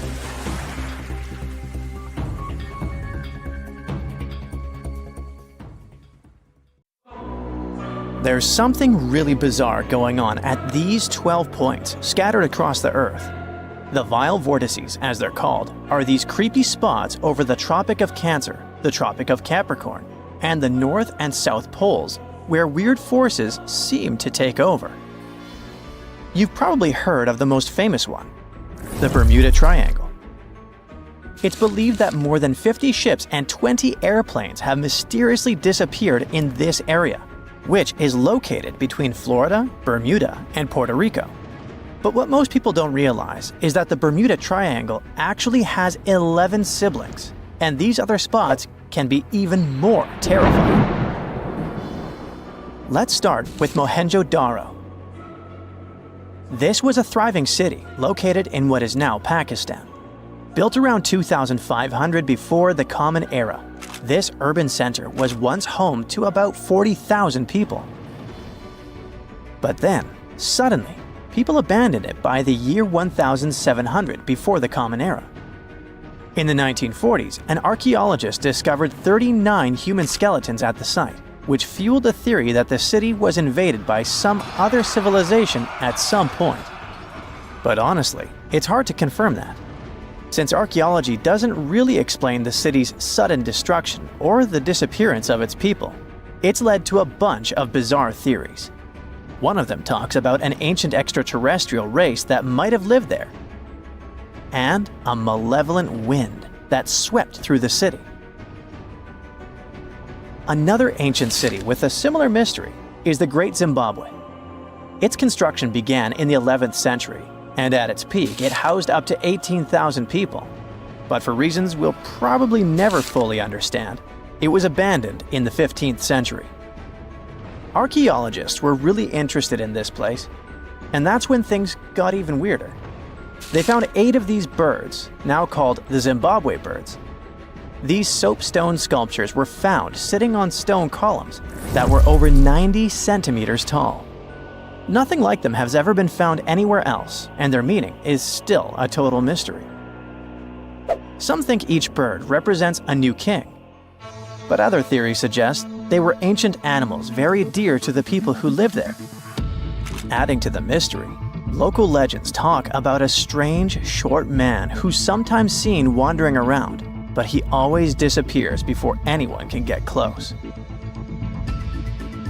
Then there's Easter Island, another one of the 12 vile vortices. It's located in the eastern Pacific Ocean, and it's famous for its nearly 1,000 enormous statues called moai. We still don't know what they mean, or how they were made. Some of them are almost 30 feet tall and weigh as much as 80 tons. Today, it wouldn't be that tough to move and carve these statues, but we're talking about a period between the years 1100 and 1680. So nobody really knows how they did it. Some specialists believe these statues were carried across the island, while others think they were pushed on log rollers. But the most bizarre theories suggest extraterrestrials were involved. Algeria is another land rich in ancient mysteries, and one of the most fascinating is something called the Jeddars. These are 13 monuments with square stone bases and angular mounds, built between the 4th and 7th centuries. But the weird part is, no one knows their purpose. One of them had an inscription in Latin, but it was so worn down that the message was nearly impossible to read. The best guess so far is that these monuments were probably tombs for royalty, although no one knows exactly who was supposed to be buried there. What we do know is that there are many myths related to strange disappearances in the region. The next mysterious spot is located south of Tokyo in the Pacific Ocean, and it's called the Dragon's Triangle. Does that name ring a bell? Yep. Just like the Bermuda Triangle, this area is known for strange disappearances of airplanes and ships. One of the most chilling stories dates back to 1945, when a plane allegedly vanished. The pilot supposedly sent a radio transmission right before the aircraft disappeared, claiming that something strange was happening in the sky, like it was opening up or something. While this story is definitely eerie, the truth behind it and many other Dragon's Triangle legends is still up for debate. If you type Hamakulia volcano into Google Earth, you'll find it located in Hawaii's Ring of Fire. But this place is so shrouded in mystery that it's hard to find much information about it. Some legends speak of unusual electrical energy being detected in the area, and there's even a story about an eyewitness who claimed to see a plane flying over it totally disappear from the radar. Another eerie spot is the South Atlantic Anomaly, which is an area on Earth where natural radiation flows out of control. While this doesn't affect our daily lives on the surface, it has a pretty big impact on Earth's atmosphere.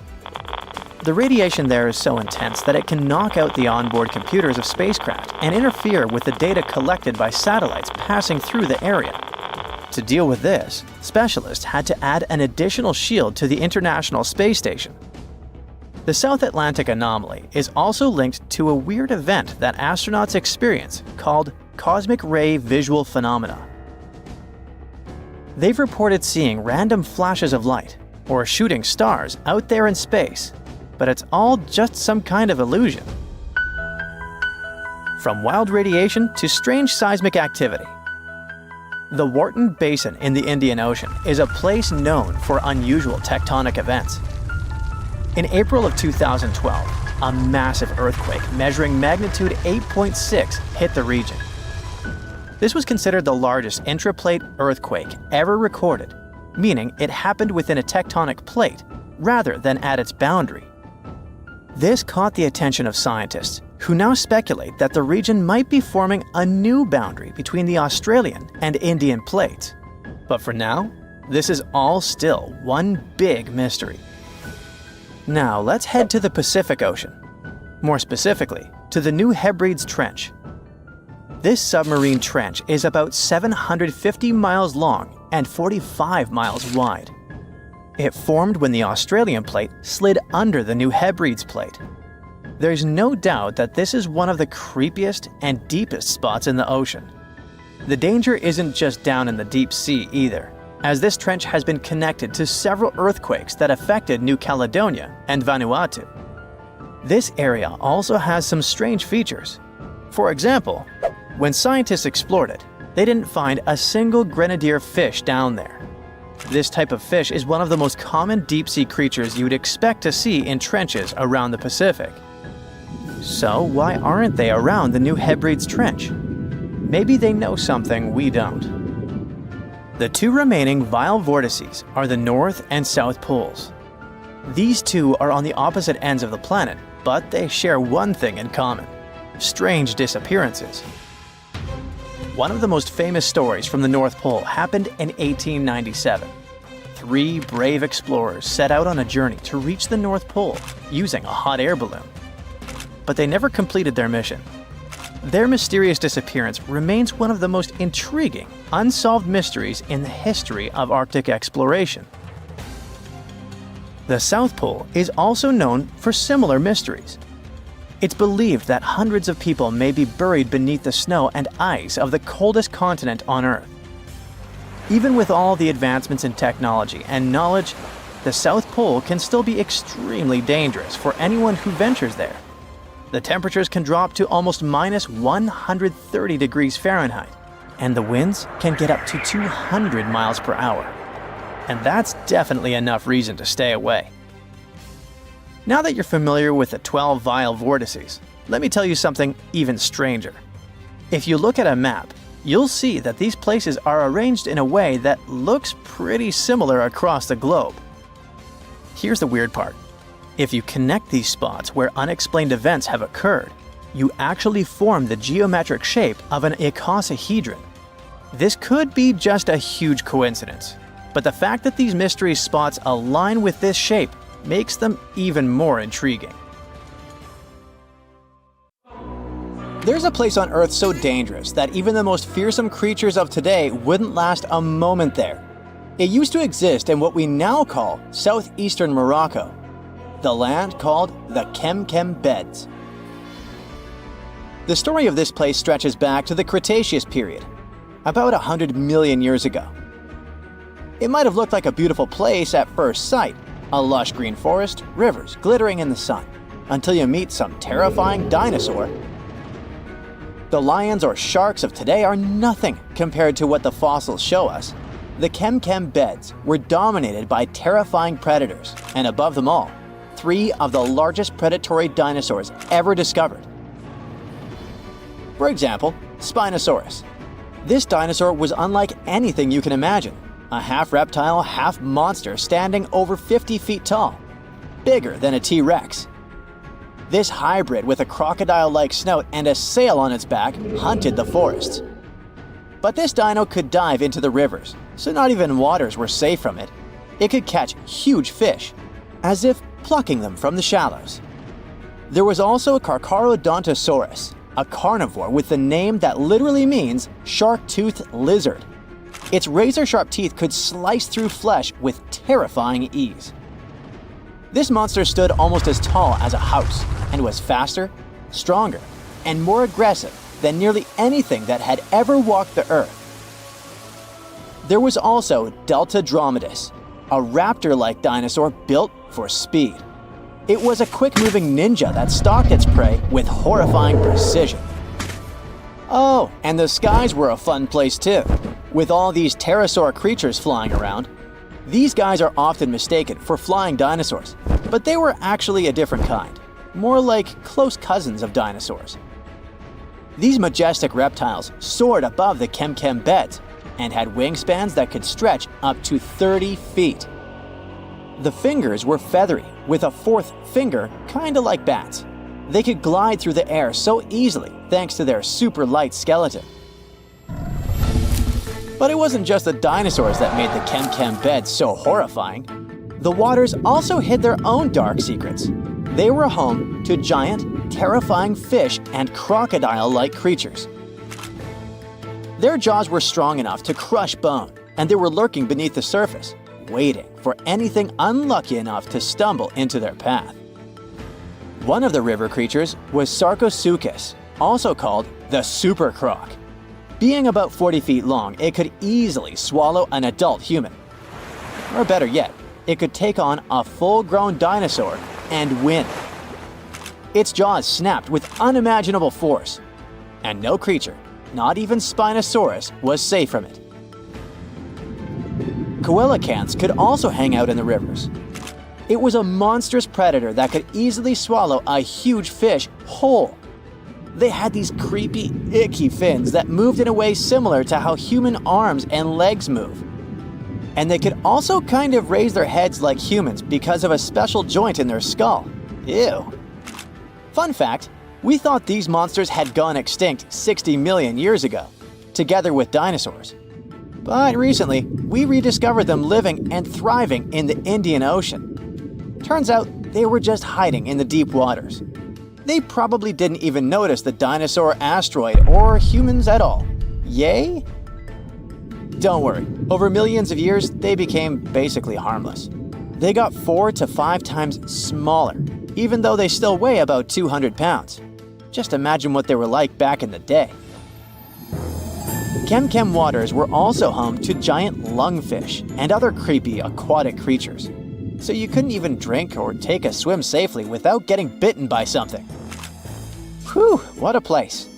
Even turtles there were the size of cars. Imagine trying to survive in a world where creatures like this are literally everywhere, and I mean everywhere. This place was unique not because huge beasts lived there, but because of the sheer number of predators. You might think, it shouldn't be that easy for all these predators to hang out in one place, right? And you're right. Seems like prey was scarce there. That's even more chilling. All the predators just wandered around, hunting whatever meager life remained. And if there's none, then fighting each other. For years, scientists have wondered why it was the case. Maybe that's just how life was back then, and all corners of Earth were crazy like that. Or is there something special about this place? Some even say that maybe it's just because we only found predators' fossils. Well, normal, friendly animals have disappeared, and that the fossil record might be skewed. But who knows?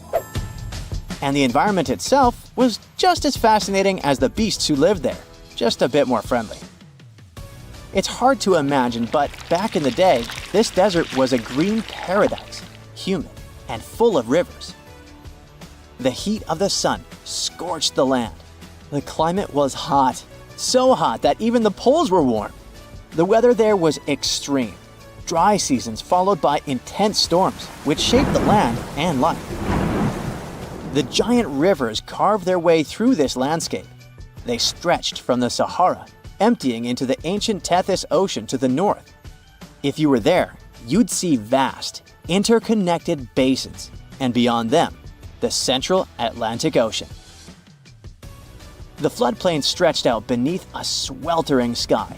The rivers were just as wild as local animals, flowing lazily one day, but raging like furious beasts the next.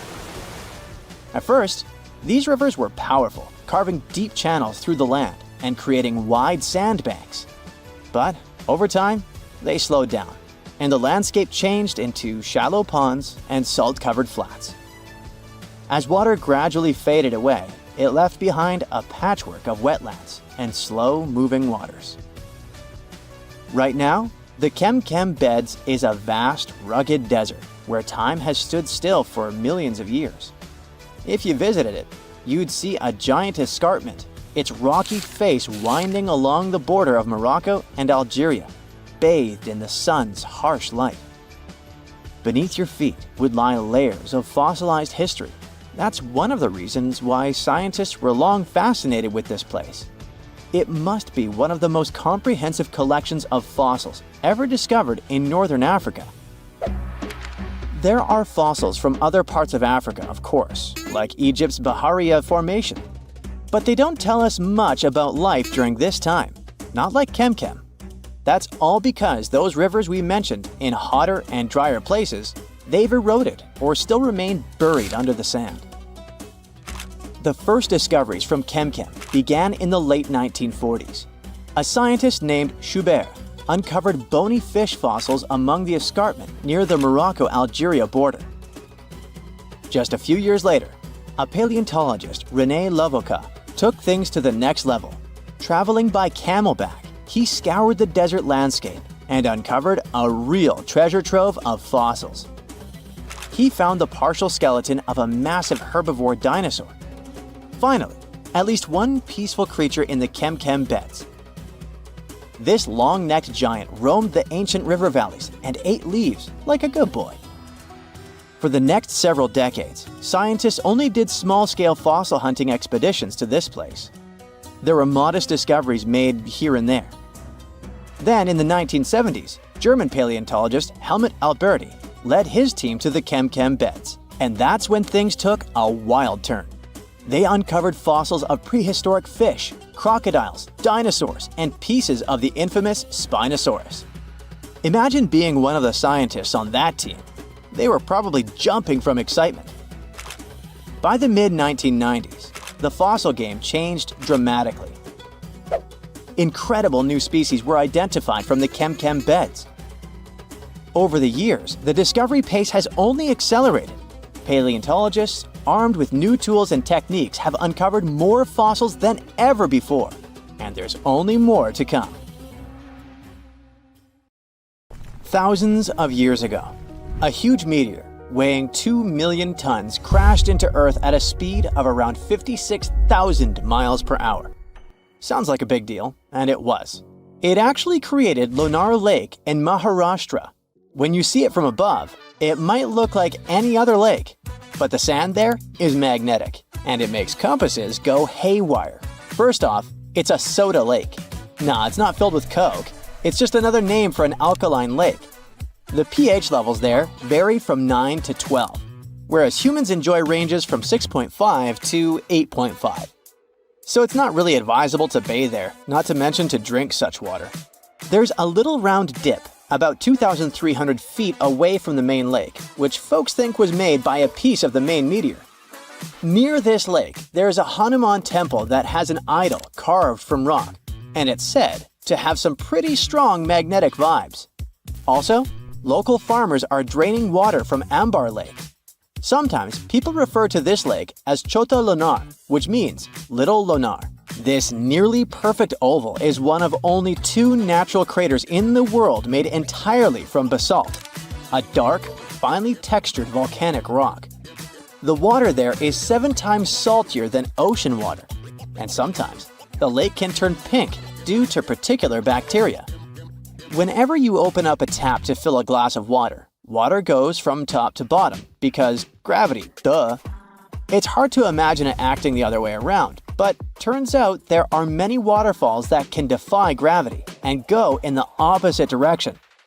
That's called a reverse waterfall, and it happens when super strong winds whip through a waterfall, pushing the water back up.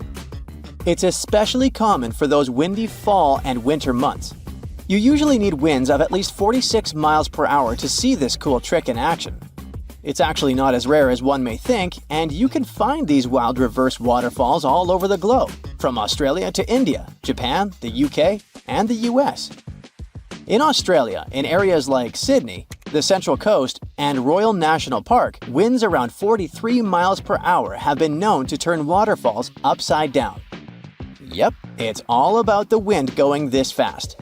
Please put aside all those weird myths about Australia being in the southern hemisphere, like the one about the water in the toilet flushing in the opposite direction. This is nothing but an urban myth. In India, near Mumbai, and in places like Sandan Valley and Amboli Hills, waterfalls get blown upward during the monsoon. And if you're ever in the Faroe Islands, you can witness this unique phenomenon happen regularly due to the region's geography and fierce winds from the North Atlantic. Magnetic Hill in Ladakh, India, is a fascinating spot, sitting at about 14,000 feet high, right along the Srinagar-Leh Highway, just 16 miles from Leh City. It's known for a quirky gravitational trick where parked cars mysteriously roll uphill when left in neutral, defying logic and catching the attention of visitors from all over. Locals have their own myths, viewing it as a path between heaven and earth. You'll want to stop by between June and September when the weather is just right and the optical illusion effect is at its peak, typically from 8 a.m. to 5 p.m. In Brazil, there's this street called Rua do Amendoim that seems to defy the laws of physics, leaving many puzzled as they walk or drive down it. Locals affectionately call it Peanut Street, and there's never a shortage of parking spots. That's mainly because if a car is parked without the emergency brake, it starts to roll uphill all on its own, picking up speed as it goes. People have all sorts of wild theories about why this happens. Some say the hill is haunted, while others think there's a huge iron ore deposit beneath it pulling cars up like a magnet. But believe it or not, the truth is that this strange occurrence is just an optical illusion. The street looks steep, but it actually has a slight dip. So, while it seems like cars are rolling uphill, they're really just going downhill. Still, that hasn't stopped folks from filming countless videos of this quirky sight. Located on the beautiful Black Sea coast, Ureki is a chill beach resort town known for its unique magnetic sands that are all about health and wellness. These sands have been getting attention for their healing powers since the 1800s. Helping people tackle various health issues. Ureki's magnetic sand is packed with minerals like magnetite and quartz. It's got an unusual magnetic content of about 23%, making its magnetic field way stronger than that of regular sand. The Hessdalen Lights are mysterious glowing orbs seen in a 7-mile stretch of the Hessdalen Valley in central Norway. These lights have been popping up since at least the 1930s and can be spotted both day and night. They usually shine in bright white, yellow, or red and can hover, move quickly, or sway gently. Their appearances can last from a few seconds to over an hour. Though there were many sightings, especially between 1981 and 1984, the frequency has gone down to about 10 to 20 a year as of 2010. Various groups, like Project Hastalin, have tried investigating these lights since 1983, using methods ranging from field studies to scientific research. As for what these lights actually are, no one really knows for sure. Some sightings have been explained away as things like car headlights or astronomical objects. One theory suggests they might come from a chemical reaction involving airborne dust from local mines. Another idea is that they could be clusters of particles interacting in a specific way due to the area's geology. Some researchers have even proposed that the lights might be a result of piezoelectricity due to certain rock types in the valley.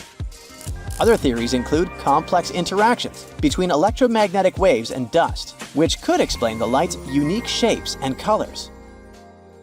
Saharan dust, which once even made its way to parts of the UK and left a red layer on cars, is full of naturally magnetic materials. On September 7, 2023, some folks noticed their cars were covered in reddish flecks because of the dust blown from the Sahara. A video making the rounds on Facebook showed someone using a magnet to lift the dust off their car. One commenter even got pretty heated, saying, "If you want to know what fell down last night, just grab a magnet and check this out," insisting it was metal, not sand. Naturally, this sparked chatter about how the dust's magnetic properties could be linked to chemtrails. But guess what? Experts are clear that magnetism is actually normal for Saharan dust. According to Professor Barbara Marr from the Center for Environmental Magnetism and Paleomagnetism at Lancaster University, the dust carries a mix of particles from the African ground and some air pollution as it heads to Europe and the UK. The red color is due to hematite, a weakly magnetic mineral. Sure, the dust can pick up some human-made magnetic particles along the way, but scientists say those are usually way less abundant than the naturally occurring ones. The whole chemtrails idea, which suggests planes are intentionally spraying harmful substances, is based on conspiracy theories that have been thoroughly debunked. In short, the presence of magnetic particles in Saharan dust, like that of hematite giving its reddish tint, doesn't back up the chemtrail theory at all. Not having the internet in 2024 seems sorta abnormal, right? When we talk about internet access, it primarily comes down to wired connections, mobile networks, and satellites. Fiber optic cables connect most of the world, except Antarctica, and many small islands. Mobile networks are also widespread. Even in remote areas like the Sahara, you might find patchy access. For people in rural spots, satellite internet is often the best bet, even if it's slower. Still, there are a few truly isolated spots left. Deep caves like Georgia's Kerbera Cave are internet-free due to their depth. And under the ocean, signals struggle to get through, making internet access poor or non-existent. When you mention your plans to travel to Tristan da Cunha, the chances are your friends won't even know where this remote island is located. No wonder. Tristan da Cunha is considered the most remote inhabited archipelago in the world, with the nearest populated land, St. Helena, around 1,500 miles away. There are only 229 people living on Tristan da Cunha now. In such a close-knit community, everyone is someone's cousin, uncle, or maybe just a friend, but everyone knows each other for sure. There are as few as 10 last names on the island, representing just 10 families. Getting there is quite an adventure. There are no airports on the island, which means your journey will be primarily by sea. Typically, it requires a days-long voyage from South Africa. Only 3 ships regularly service the island, with fewer than a dozen trips each year. Some cruise lines may include it in their itineraries, but travel arrangements must be made well in advance, due to limited berths available on the ship from Cape Town. And you'll also need landing permission. While Tristan doesn't have traditional hotels, there are several guest houses, and you might also have the chance to stay with a local family. They will provide you with a place to sleep, 3 meals a day, and laundry services. 88% of what you pay goes directly to the island family, and only 12% is tax. By the way, the accommodation is surprisingly affordable. It was around £65 for a full board in 2024. Yep, they do use sterling, being a part of overseas British territory.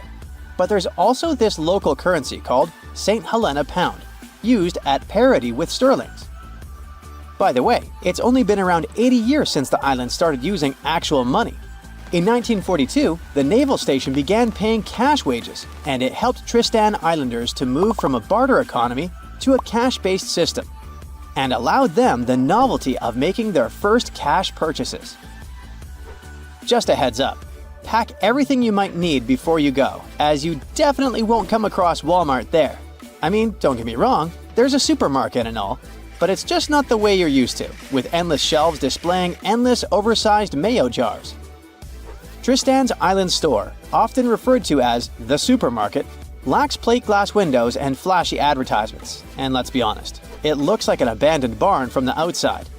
Still, it plays a crucial role in providing essential goods to complement locally produced foods and woolens. If a resident wants to buy something, they must place orders months in advance for items that arrive with incoming ships. The store operates Monday through Friday. Today, the islanders continue to cultivate their own crops and raise livestock. The supermarket has become a vital source for other essentials like flour, sugar, and a variety of groceries including frozen bread and products typical of the UK or South African supermarkets. And even though the island's economy relies heavily on fishing, especially rock lobsters, islanders are largely self-sufficient. Let's move to another destination that's super hard to reach, but this time it's a level up in difficulty. I'm talking about the notorious Hypoxia City, the place with the smallest amount of oxygen on the planet. Sure thing, it's a nickname. The real name is La Rinconada. This place is located in Peru. Getting there means climbing over 16,000 feet up into the mountains. And what did you expect from the highest city on Earth? Despite its hard-to-reach location, it houses way more people than Tristan da Cunha, between 30,000 and 50,000. And while the island in the middle of nowhere looks idyllic, the Peruvian city of La Rinconada has very different looks. The urban layout features predominantly low-rise residences, where essential services are limited. La Rinconada is without a reliable supply of running water and lacks a sewage system. The community does not have a waste collection service, which forces residents to either burn or bury their garbage. Moreover, up until the early 2000s, La Rinconada did not have access to electricity. Most things, including the most essential foods, must be brought here from outside. Despite originally being a minor city, right now it has a wider range of activities to make your living. Some people are busy with trading, food, clothes, you name it. Others provide services, and some people even open public restrooms. Architectural-wise, La Rinconada has very little to offer. The pattern is quite predictable. Huts made from corrugated metal that are unstable and rusting. The choice of materials is dictated by practicality. These metal sheets are the lightest and easiest for miners to transport to the glacier. Unfortunately, the homes lack proper insulation, leaving residents shivering in the cold even though they have access to wool from local sheep, which is an excellent insulator. Sturdier rock homes exist but are rare, typically inhabited by wealthier miners. While the architecture might not be particularly captivating, the vistas certainly are. In nearly every spot in La Rinconada, a glance upward reveals La Bella Durmiente, or Sleeping Beauty, a massive glacier towering over the town. Getting to La Rinconada is very hard. First, you'll need to fly into Alejandro Velasco Astete International Airport in Cusco, Peru. Once you're in Cusco, you can catch a train or a bus to Puno, which is right by Lake Titicaca. Here's where it gets a bit tricky. The only way to really get up to La Rinconada is by hitchhiking or finding a ride into the mountains. There might be some buses, but they don't run on a set schedule. If you're up for it, you can rent a car, but be warned, the roads can be pretty rough and tricky to navigate. So a little extra caution goes a long way on this adventure. Unlike Tristan da Cunha, where they adopted cash back in the 1940s, La Riconada doesn't rely much on it.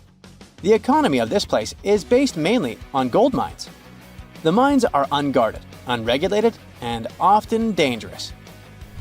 Miners work for 30 days under a cachorreo system, where on the 31st day, they're allowed to take as much ore from the mine as they can carry as a form of payment. La Riconada has no bank, but it has many storefront fund transfer agencies, which miners use to wire money to their families. Still, they never know how much they're gonna send. Our next destination is Svalbard, a place that might seem unwelcoming due to its climate. But locals embrace everyone with open arms. No visa is required if you want to visit or even work there. Located near the top of the world, Svalbard offers a unique and remote charm. The capital, Longyearbyen, is home to a fascinatingly diverse community, with over 50 nationalities represented among its 2,400 residents. You might even spot a polar bear wandering into town on occasion. The living space is compact. There's just one grocery store, and the streets are numbered instead of named, adding to the town's distinctive feel.